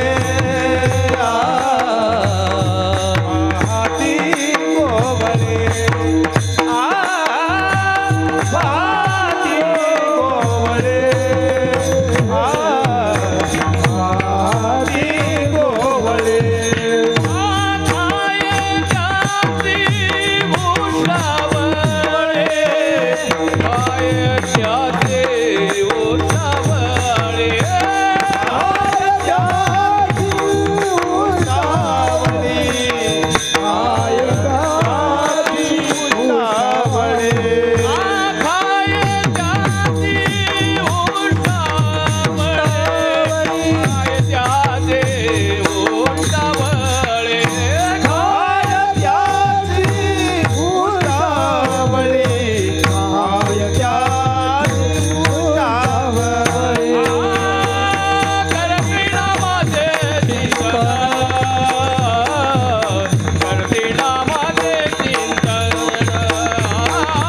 पेंद्याची उष्टी कडी भगवंताने प्राशन केली सज्जनांनो. जे पेंद्या, जे गोपाळ कधीही आंघोळ करत नव्हते, अतिशय विद्रूप अवस्थेमध्ये ज्यांचं जीवन होतं, अशा गोपाळांची उष्टी कडी भगवंतांनी खाली. जगद्गुरु तुकोबराय वर्णन करतायत की भगवंताची उष्टी कडी भगवान परमात्मा खातो की ज्याच्या 9 लाख गायी आहेत, ज्याच्यात गोकुळामध्ये 9 लाख गायी आहेत, जो विश्वाचा मालक आहे. त्याचं कारण जगद्गुरु तुकोबरायांनी सांगितलं. पाहता गोवळी खाय त्यांची उष्टावळी. देव कोणाचंही उष्ट खात नाही सज्जनांनो. त्याचं कारण होतं गोपाळांचं, गोपिकांचं भगवंतावरती अतिशय प्रेम आहे सज्जनांनो. करती नामाचे चिंतन घडी एकानोबाचे ध्यान. ते गोपाळ आहेत ना, कधीच देवाच्या व्यतिरिक्त काही मनात आणत नव्हते, फक्त देव त्यांच्या मनात होता सज्जनांनो. करती नामाचे चिंतन घडिये कान्होबाचे ध्यान. आली द्याई डाई मागे वळत्या गाई. भगवंतानी खोड्या केल्या, कधी स्वतःच्या अंगावरती डाव घेतले, कधी गोपाळांच्या अंगावर डाव टाकले. आली द्याई डाई धावे वळत्या मागे गाई. करती नामाचे चिंतन घडिये कान्होबाचे ध्यान. भगवान परमात्मा गोपाळांचं उष्ट खातो सज्जनांनो. भगवान परमात्मा गोपाळांवरती किती प्रेम करतो यापेक्षा वारकरी आणि गोपाळ भगवंतावरती किती प्रेम करतात हे फार महत्त्वाचे सज्जनांनो. ज्यांचं प्रेम देवावरती आहे अशांनाच काल आहे सज्जनांनो. हा, आपलं प्रेम देवावरती आहे आणि तेवढंच प्रेम देवाचं आपल्याला मिळावं अशी भावना ज्या सद्भक्तांची होईल अशांना काल. एके ठाई काला तुका म्हणे भाविकाला. करती नामाचे चिंतन घडिये कान्होबाचे ध्यान. विठोबा रखुमाई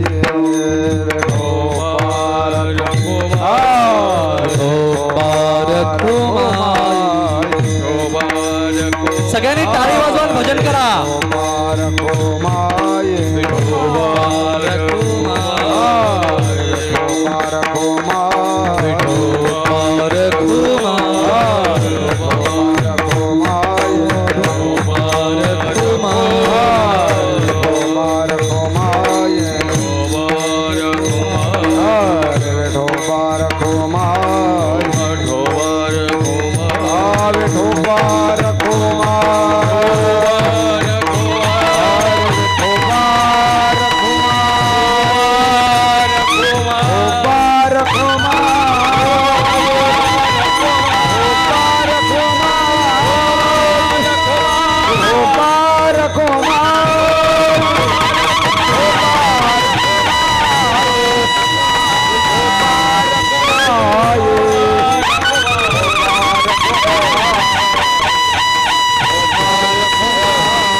ज्ञानेश्वर माऊली ज्ञानराज माऊली ज्ञानेश्वर माऊली महाराज ज्ञानेश्वर माऊली ज्ञानराज माऊली तुकाराम ज्ञानेश्वर माऊली ज्ञानेश्वर माऊली ज्ञानराज माऊली तुकाराम ज्ञानेश्वर माऊली महाराज ज्ञानेश्वर माऊली ज्ञानराज माऊली तुकाराम ज्ञानेश्वर माऊली ज्ञानराज माऊली तुकाराम ज्ञानेश्वर माऊली ज्ञानराज माऊली तुकाराम ज्ञानेश्वर माऊली ज्ञानराज माऊली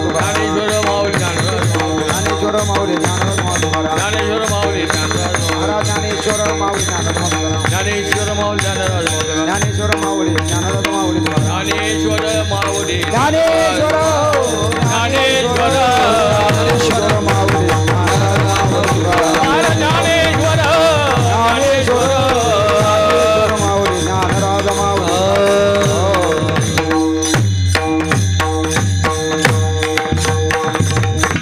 पाहता गोवळी खाये त्यांची उष्टावळी. करती नामाचे चिंतन घडिये कान्होबाचे ध्यान. आली द्याई डाई विमळत्या बागे गाई. करती नामाचे चिंतन घडिये कान्होबाचे ध्यान. एके ठाई काला तुका म्हणे भाविकाला. जगद्गुरु तुकोबराय भगवंताच्या जीवनातील आश्चर्य प्रतिपादन करत असताना कालाचा अधिकारी कोण आहे की ज्यांच्या गळ्यामध्ये तुळशीची माळ आहे. नवे नवे आळंदी पंढरपूरचे जे वारकरी आहेत त्यांच्या मुखामध्ये त्याचं नाव आहे जे त्याच्या भक्तीमध्ये आहेत, त्याच्या चिंतनामध्ये आहेत, त्याच्या नामस्मरणामध्ये आहेत, त्याच्या संगतीमध्ये आहेत, हे सर्वजण खऱ्या अर्थाने काल्याचे अधिकार आहेत. एके ठाई काला तुका म्हणे भावी काला. आपल्या संकल्पित वेळामध्ये भगवान श्रीकृष्णाचं चरित्र, गोड अशा आमच्या सर्व गायकांच्या गवळणी, भगवंताचं चरित्र, तुमचं श्रवण या माध्यमातून खऱ्या अर्थाने काल्याची निर्मिती. सज्जनांनो, आज खऱ्या अर्थाने भगवंताच्या या काल्याच्या चिंतनाकरिता जगद्गुरू तुकोबरायांचा जो अभंग निवडला होता, तो अभंग खऱ्या अर्थाने भगवंताच्या जीवनातलं आश्चर्य प्रतिपादन करत आहे. भगवंताने खूप जीवनामध्ये त्यांच्या गोकुळाच्या काळामध्ये भरपूर भगवंताने चरित्र केलं आणि चरित्र केल्यानंतर खऱ्या अर्थाने भगवान परमात्मा दुपारच्या वेळेला एकत्र आले. भगवान परमात्माला गोपाळ म्हटले की देवा खेळ झाले, खोड्या झाल्या, सगळं झालं देवा, आता पोटाचं काहीतरी करावं लागेल, भूक लागली देवा, कालपासून आम्ही जेवलो नाही देवा, 2 दिवस झालं उपाशी आहे देवा, आता लवकरात लवकर आम्हाला प्रसाद मिळावा देवा. आणि 12:30 वाजून गेलेले देवा, आणि 12:30 वाजून जास्तीत जास्त 12:35 झालेले आहेत. 12:35 झालेले आहेत. काय काय गोपाळ नाश्ता करून आलेत. मग काय, आम्ही तर नाश्ता नाही केला अजून. काय काय चॅप्टर गोपाळांनी नाश्ता केला असेल. काय काय काही वेळामध्ये आपल्याला काल्याचा अभंग होईल, आपल्या सगळ्यांना काला भेटेल. सज्जनांनो, भांडी फुटल्यानंतर आपल्याला सगळ्यांना काला प्राप्त होईल. तत्पूर्वी आज आपण समर्थांच्या कृपाशीर्वादाने गेल्या अनेक वर्षांपासून आज 39वं वर्ष संपन्न होत आहे. आज या दिवसाची कीर्तनरूपी सेवा प्रातस्मरणीय समर्थ सद्गुरू शंकर महाराज जसाळ या परंपरेतून आपण सर्वजण आहोत. सज्जनांनो, ओ गवळणीनो, आता माझ्याकडे बघा, झालं आता, थांबा, तो अजिबात बोलू नका. 5 मिनटं राहिलीत. आता एखादी गवळण बोलली तर मी 2 तास अजून हे बांधेन, मग पुन्हा 2 तास सुरू करेन. अजून अजिबात बोलायचं नाही. पाठीमागचे उभे राहिलेले गोपाळ इकडे बघा. आता 5च मिनटं राहिलीत. 5 मिनटात आपल्याला काला भेटणार आहे. जाता जाता आपल्या सर्वांना धन्यवाद आम्ही देत आहोत की आपण या ग्रामस्थांनी, ज्येष्ठांनी, तरुणांनी मिळून एनसेगिरी संप्रदायाची परंपरा अतिशय सुंदर पद्धतीनं जतन करत आपण सर्वजण वाढवत आहोत. लक्षात ठेवा सज्जनांनो, एखादी गोष्ट सुरू करणं सोपं आहे, पण सुरू केलेली गोष्ट चालवणं अवघड आहे. सप्ते अनेक सुरू झाले, अनेक बंद पण झालेत, अनेक दिंड्या सुरू झाल्यात, दिंड्या बंद पण झाल्यात. महाराज, आपल्या जिल्ह्याची अवस्था अतिशय बिकट आहे, सातारा जिल्ह्यातली. पण त्यातल्या त्यात वाई तालुक्याची अवस्था खूप चांगली आहे. वाई तालुका परमार्थाला श्रीमंत तालुका आहे. आमच्या भागापासून पाक सोलापूरपर्यंत परमार्थाची अवस्था खूप बिकट आहे, पण त्याच्यापेक्षा इथलं वातावरण फार सुंदर आहे. समर्थांचे आशीर्वाद आपल्यावरती आहेत. सज्जनांनो, समर्थ सद्गुरू शंकर महाराज रसाळ, प्रातस्मरणीय आदरणीय आप्पा, आपल्या सर्वांचं आधारवड श्रद्धेय प्रातस्मरणीय आदरणीय भाऊ यांचे आपल्यावरती आशीर्वाद आहेत. खऱ्या अर्थाने ही जी गादी आहे, ही जी जागा आहे महाराज, ही आमच्याकडं अचानक आलेली जागा आहे. खऱ्या अर्थाने ह्या जागेचे अधिकारी हे ज्येष्ठ असतात, श्रेष्ठ असतात. मला असं वाटतं की या गावामध्ये दादांची पण कीर्तनं झालीत, बरोबर ना? दादांचं कीर्तन झालं, दादांनंतर आप्पांची कीर्तनं ह्या गादीवरती झालेली आहेत. आप्पा जोपर्यंत होते तोपर्यंत निष्ठेने या गावामध्ये येणं, इथल्या ग्रामस्थांना जवळ ठेवणं, प्रेम देणं, आनंद लुटणं, पारमार्थिक आनंद लुटणं आणि या पंचकृषीला योग्य सन्मार्गाला लावणं, आप्पा जोपर्यंत होते तोपर्यंत आप्पांनी निष्ठेने चालवलं. आप्पांच्या वैकुंठ गमनानंतर आदरणीय भाऊंनी 29 वर्ष, कंप्लीट 29 वर्ष या गावावरती खूप प्रेम केलं. आणि मी पुढचं बोलतो, भाऊंनी तर प्रेम केलंच सज्जनांनो, पण खरं सांगतो आपल्या सर्वांनीसुद्धा आमच्या कुटुंबावरती खूप प्रेम केलं. आपल्या कुटुंबाचं आमच्यावरती खूप प्रेम आहे. भाऊंवरती तेवढंच केलं, आप्पांवरती तेवढंच केलं, आप्पांनंतर भाऊंवरती आणि भाऊंनंतर आमच्या परिवारावरती आपलं प्रेम आहे. मी सगळ्यांची माफी मागतोय की आपल्या गावातली अनेक तरुण मुलं, अनेक ग्रामस्थ आम्हाला आठवड्यातून, 4 दिवसातून, 5 दिवसातून सारखे फोन करत असतात. आमच्या चुका होतात की आमच्याकडून फोन कधी कधी अटेंड नाही होत, आम्ही उचलले जात नाहीत, विविध कारणं असतात. पण तुमचे फोन येत आहेत ही प्रेमाची पोचपावती आहे, फार महत्त्वाचं आहे. आम्ही काय करतो आहे, आम्ही काय कामं आमची चालली आहेत, आमचा ज्ञानेश्वर काय करतोय, आमची मनू काय करते, प्रत्येकजण चौकशी करत असतात. बापू होते, आप्पा गेल्यानंतर बापूंनी आणि तुकाराम शेटनी भाऊंना सांभाळलं. आप्पांच्या नंतर बापूंनी आणि तुकाराम शेटनी, बापूंनी आणि तुकाराम दोघांनी आप्पांची जागा भाऊंच्या जीवनामधली भरून काढण्याचा प्रयत्न केला. ते दोघंजणं पुढे होते, पण त्यांच्या पाठीशी आपण सर्वजण होता. आप्पांची जागा ग्रामस्थांनी भाऊंच्या जीवनातली भरून काढली. सख्या भावासारखे श्रीगुरू असून सुद्धा कुटुंबातल्यासारखे भाऊंच्या पाठीशी आपण उभे होता. शेवटच्या क्षणापर्यंत भावांवरती आपण खूप प्रेम केलं सज्जनांनो. आकस्मित भाऊंचं जाणं झालं.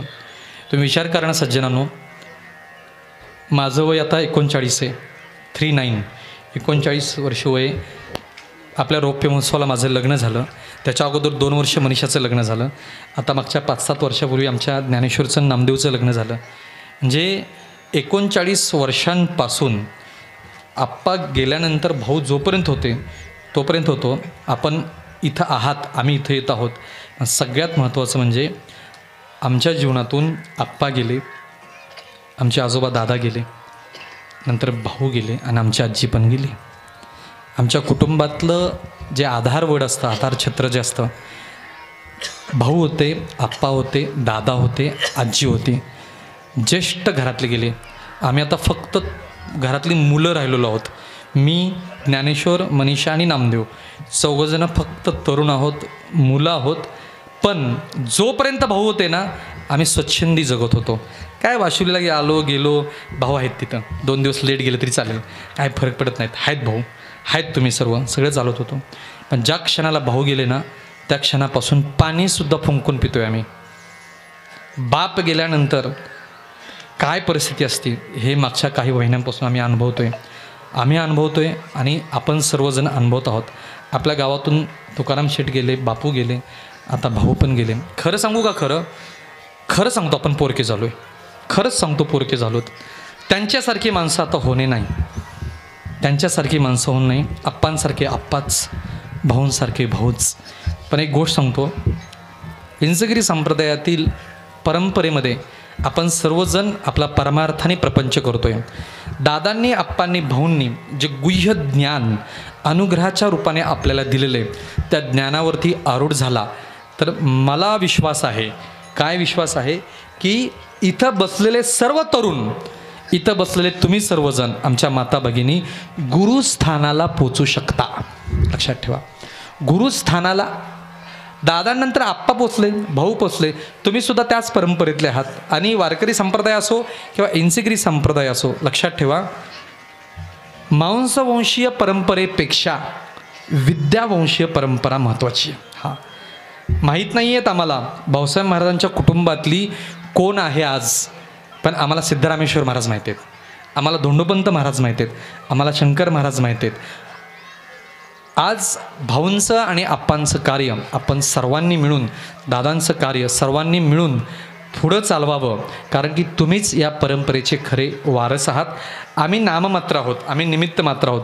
भगवंताने आमच्याकडून तशी साधना करून घेतली तर निश्चित आम्ही त्या पदाला पोहोचूसुद्धा, पण माहीत नाही आम्हाला. पण वाशिवलीकर निश्चित पोचतील. आमच्यासमोर एक तरुण मुलगा, कुठे गेला अक्षय महाराज, आमचे अक्षय महाराज आहे तिथं. गावातला एक तरुण काही वर्षापूर्वी सूळ महाराजांकडे गेला, त्याच्यानंतर त्याने अनेक साधना केला. अक्षय दादांचं कीर्तन मी 2-3 ऐकली. उत्कृष्ट वारकरी संप्रदायातील दिग्गजांसमोर सामवेल असं कीर्तन अक्षय महाराज करतात. ही फार मोठी गोष्ट आहे आपली. वाईपासून 25-26 किलोमीटर खेड्यात डोंगरात आपलं गाव आहे. इथं कोण शिकवायला येणार आहे आपल्याला, कोण परमार्थाचा वारसा देणार आहे. सुंदर कीर्तन अक्षय महाराज करतायत. मृदंगामध्ये त्यांचं गावातलं, मला वाटतं ह्या पंचक्रोशीमधलं पहिले विशारद असतील, मला वाटतं अक्षय महाराज. फार मोठी गोष्ट आहे. गावात एक विशारद झालं आहे, 100% पुढच्या 5-6 वर्षात त्या गावात 15 विशारद असतील आणि कमीत कमी 4-5 कीर्तनकार निश्चितच असतील आपल्या गावात. आणि हे व्हावं आणि हे होणार आहे, कारण आपल्यावरती त्यांची कृपा आहे. सज्जनांनो, जाता जाता एक संकल्प सांगेन मी तुम्हाला. आपल्याला वेळ झाला आहे, आपली माफी मागून थोडासा 1-2 मिनटं फक्त वेळ घेतो मी. आपण सर्वांनी दादांचं, आप्पांचं भव्य दिव्य स्मारक आपल्या गावात बांधलेलं आहे, स्मृती मंदिर गावात बांधलेलं आहे. पण आप्पा गेल्यानंतर आणि भाऊंचं अजूनसुद्धा आमच्या गावामध्ये स्मारक नाही आहे, समाधी स्थान नाही आहे. महाराष्ट्रभरात झाली, काही अडचणी आल्या, काहीमुळं करता नाही आलं. आता भाऊ निघून गेलेलेत, पण आपल्या सर्वांची जबाबदारी आहे की भाऊंचं वर्षश्राद्ध 29 मार्चला जाधववाडी या ठिकाणी भाऊंचं वर्षश्राद्ध होणार आहे, पुण्यस्मरण होणार आहे. आपण सर्वत्र येणारच आहात, हा काय आमंत्रणाचा विषय नाही आहे. पण त्या दिवशी प्रातस्मरणीय सेवासूर्य किसन महाराज आदरणीय भाऊ यांच्या स्मृती मंदिराचा समाधी मंदिराचा पायाभरणी व्हावी अशी संप्रदायातल्या गुरुभक्तांची इच्छा आहे. त्यांचा निरोप मी तुमच्यापर्यंत पोचवलेला आहे. त्या दिवशी आपण त्या विषयावरती नियोजन बैठक घेणार आहोत आणि त्या कार्याला स्वरूप आपण द्यावं असं संप्रदायाची इच्छा आहे. आणि वाशिवलीकरांनी त्याचं प्रमुख स्थान, प्रमुख अधिकार स्थान आपण आपल्याकडे ठेवावेत अशी संप्रदायाची इच्छा आहे. आपल्या सर्वांना 29 मार्चला कोळीवाडी या ठिकाणी यायचं आहे. झालेली सेवा प्रातस्मरणीय गुरुदेव दादा, गुरुदेव आप्पा, गुरुदेव भाऊ यांच्या चरणी मी समर्पित करतो. आपण सर्वजण ज्येष्ठ आहात, श्रेष्ठ आहात, माझ्यापेक्षा सिनियर आहात. काल्याचं महत्त्व आम्ही काय सांगणार, अनेक काले तुम्ही केलेले आहेत. सुंदर असे गायक मंडळी आहेत, उत्कृष्ट मृदंगमणी आहेत. आमच्या संप्रदायाच्या गुरुकुलाची आमची सगळी टीम, अक्षय महाराजांची, मनुताईंची टीम या ठिकाणी हजर आहे.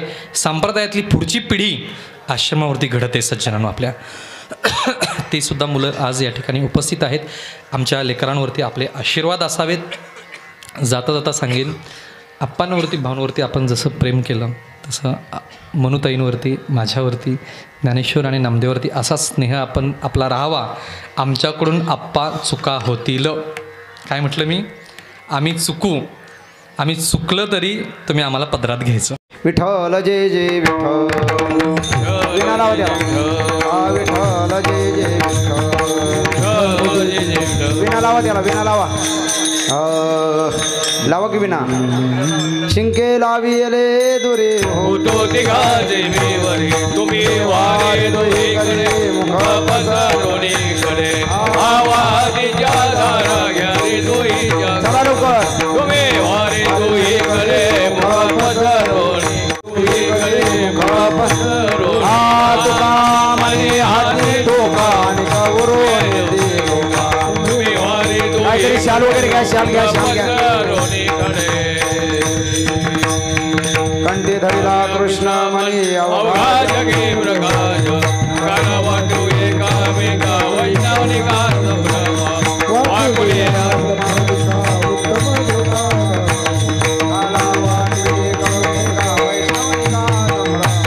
तुका म्हणे भूमंडळी आम्ही बरे वर्गाडी, गाणं वाटू एकामेका वैष्णवनिका संभ्रमा.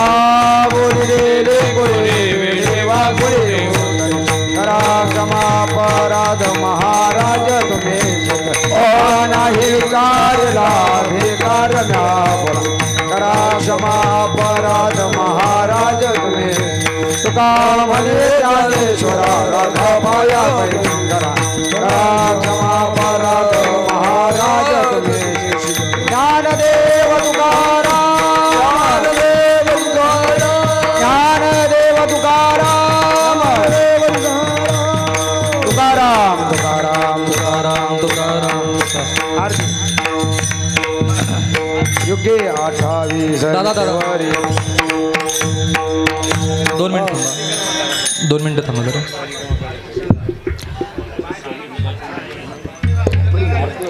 आरतीची तयारी झाली आहे का? आरती घेतली का?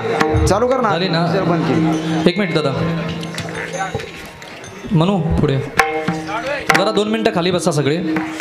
2 मिनिटं फक्त, सर्वांनी शांत बसा, खाली बसा. 2 मिनिटं खाली बसा. आज आपल्या ह्या काल्यासाठी किंवा ह्या गावाला सालाबादप्रमाणे कधी न चुकता आदरणीय आमचे खुसपे साहेब येत असतात. गावाचं आणि खुसपे साहेबांचं काय ऋणानुबंध आहे त्या साहेबांना माहीत आणि गावकऱ्यांनाच माहीत की साहेब तिकडचे, निडळचे, मंदिराचं बांधकाम साहेबांनीच केलं. पण साहेब, मला आठवतं आहे तोपर्यंत काल्या कधीच साहेबांनी चुकवलं नाही. मला असं वाटतं की साहेबांचं गावावरती खूप प्रेम आहे. आणि त्या प्रेमाला पात्र आपण सर्वजण आहोत. ही मोठी व्यक्ती आहेत, फार मोठे व्याप असतात, पण गावाला विसरत नाहीत कधी. आज मंदिराच्या बांधकाम 97ला झाले, 1997ला झालेत, म्हणजे नाही म्हटलं तरी आज 38-39 वर्ष झालेली आहेत. एवढ्या वर्षांपासून येतात. खूप मोठी मोठी माणसं आज या ठिकाणी आहेत. आपल्या सर्वांच्या चरणी मी धन्यवाद देतो. मनीषाला विनंती की मनीषाने पण फार मोठं कार्य हातात घेतलेलं आहे, फार मोठं कार्य तिच्या हातून होत आहे. थोड्याशा तिच्या भावना आपण व्यक्त करायच्यात.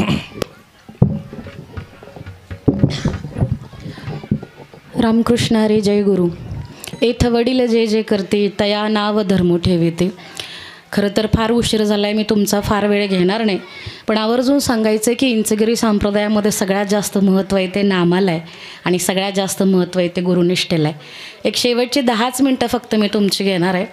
श्रद्धा नावाची गोष्ट अशी असते ना, गुरुदेव दादांचा आणि माझा कधी संबंध नाही, पण गुरुदेव दादा नेहमी सांगायचे की तुम्ही गाढवावर श्रद्धा ठेवा आणि मला येऊन सांगा का हे माझे गुरु आहेत, मी त्याच्यावर विश्वास ठेवेन. फक्त तुमची श्रद्धा कसली पाहिजे? निष्ठेची पाहिजे. निष्ठा निष्ठेची नाही पाहिजे, श्रद्धा ही निष्ठेची पाहिजे. आश्रम जेव्हापासून चालू झाला आहे तेव्हापासून आश्रमावर 11 बोरवेल घेतले. किती? 11 बोरवेल. एकाही बोरला पाणी नाही, एकाही बोरला. आजपर्यंत आम्ही लोकांचं पाणी घेऊन आजपर्यंत वापरलं.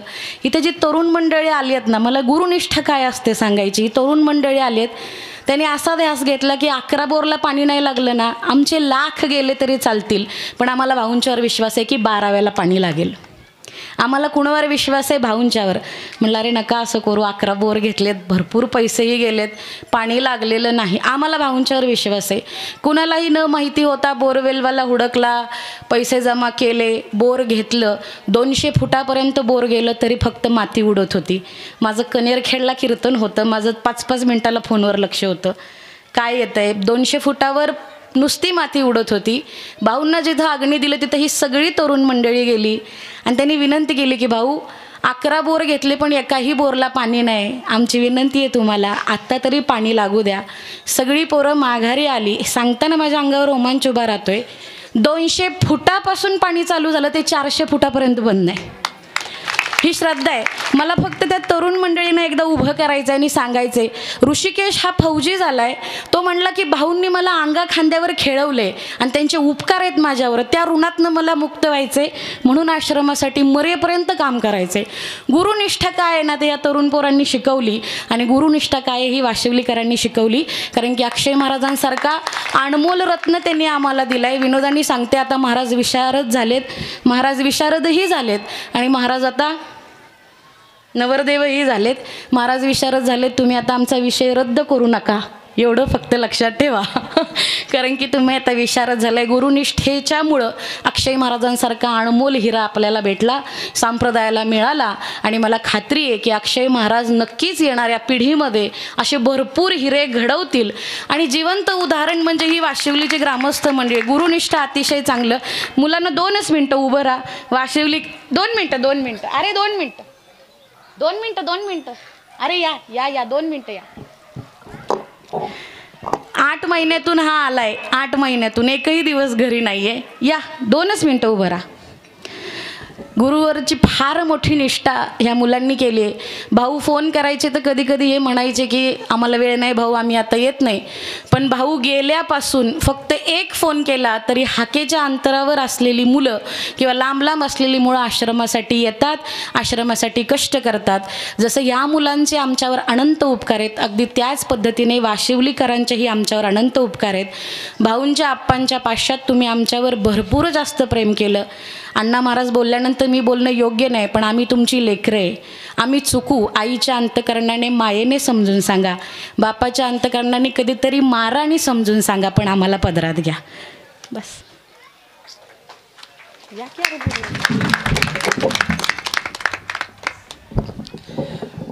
आपण सर्वजण मिळून हे सर्व आपल्याला पुढे चालवायचं आहे. गावाचे ज्येष्ठ मंडळी आपल्यामध्ये नाही आहेत, मोठी मोठी माणसं आपल्यातून निघून गेलीत. इथं आप्पा आहेत, चंद्रकांत महाराज आहेत, इथं हे मोठी मांढरे महाराज आहेत. म्हणजे हे इथं गावापुरती मर्यादित माणसं नाहीत. ही माणसं राज्यात काम करतात, साहेब आहेत, राज्यभरात त्यांची कामं चालू आहेत. माझं असं मत आहे की आमच्यावर सर्वजण लक्ष ठेवा, कारण हे गाव आहे ना वारकरी संप्रदाय भारताच्या बाहेर घेऊन जाणार आहे. आपलं गाव वारकरी संप्रदाय भारताच्या बाहेर जाऊन वारकरी संप्रदायाची पताका लावणार आहेत. एवढे तरुण कुठे आहेत? एवढे टाळकरी कुठे आहेत? एवढे वारकरी कुठे आहेत? फक्त वाशुलीमध्येच बघायला भेटतं. पुनश्च एकदा सर्वांचं धन्यवाद. आपण सालाबादप्रमाणे फक्त इथं न भेटता मुंबईला पण अधूनमधून भेटत जाऊ. दादा घ्या आरती घ्या. ती घेतली का? खरं झालं. युगे 28 विटेवरे उभा मागे रुमाये दिशदिवे शोभा पुंडलिकाच्या भेटी परब्रह्मालेगा शरणी वाहे भीमा उद्धरी जगा जय देव जय पांडुरंग.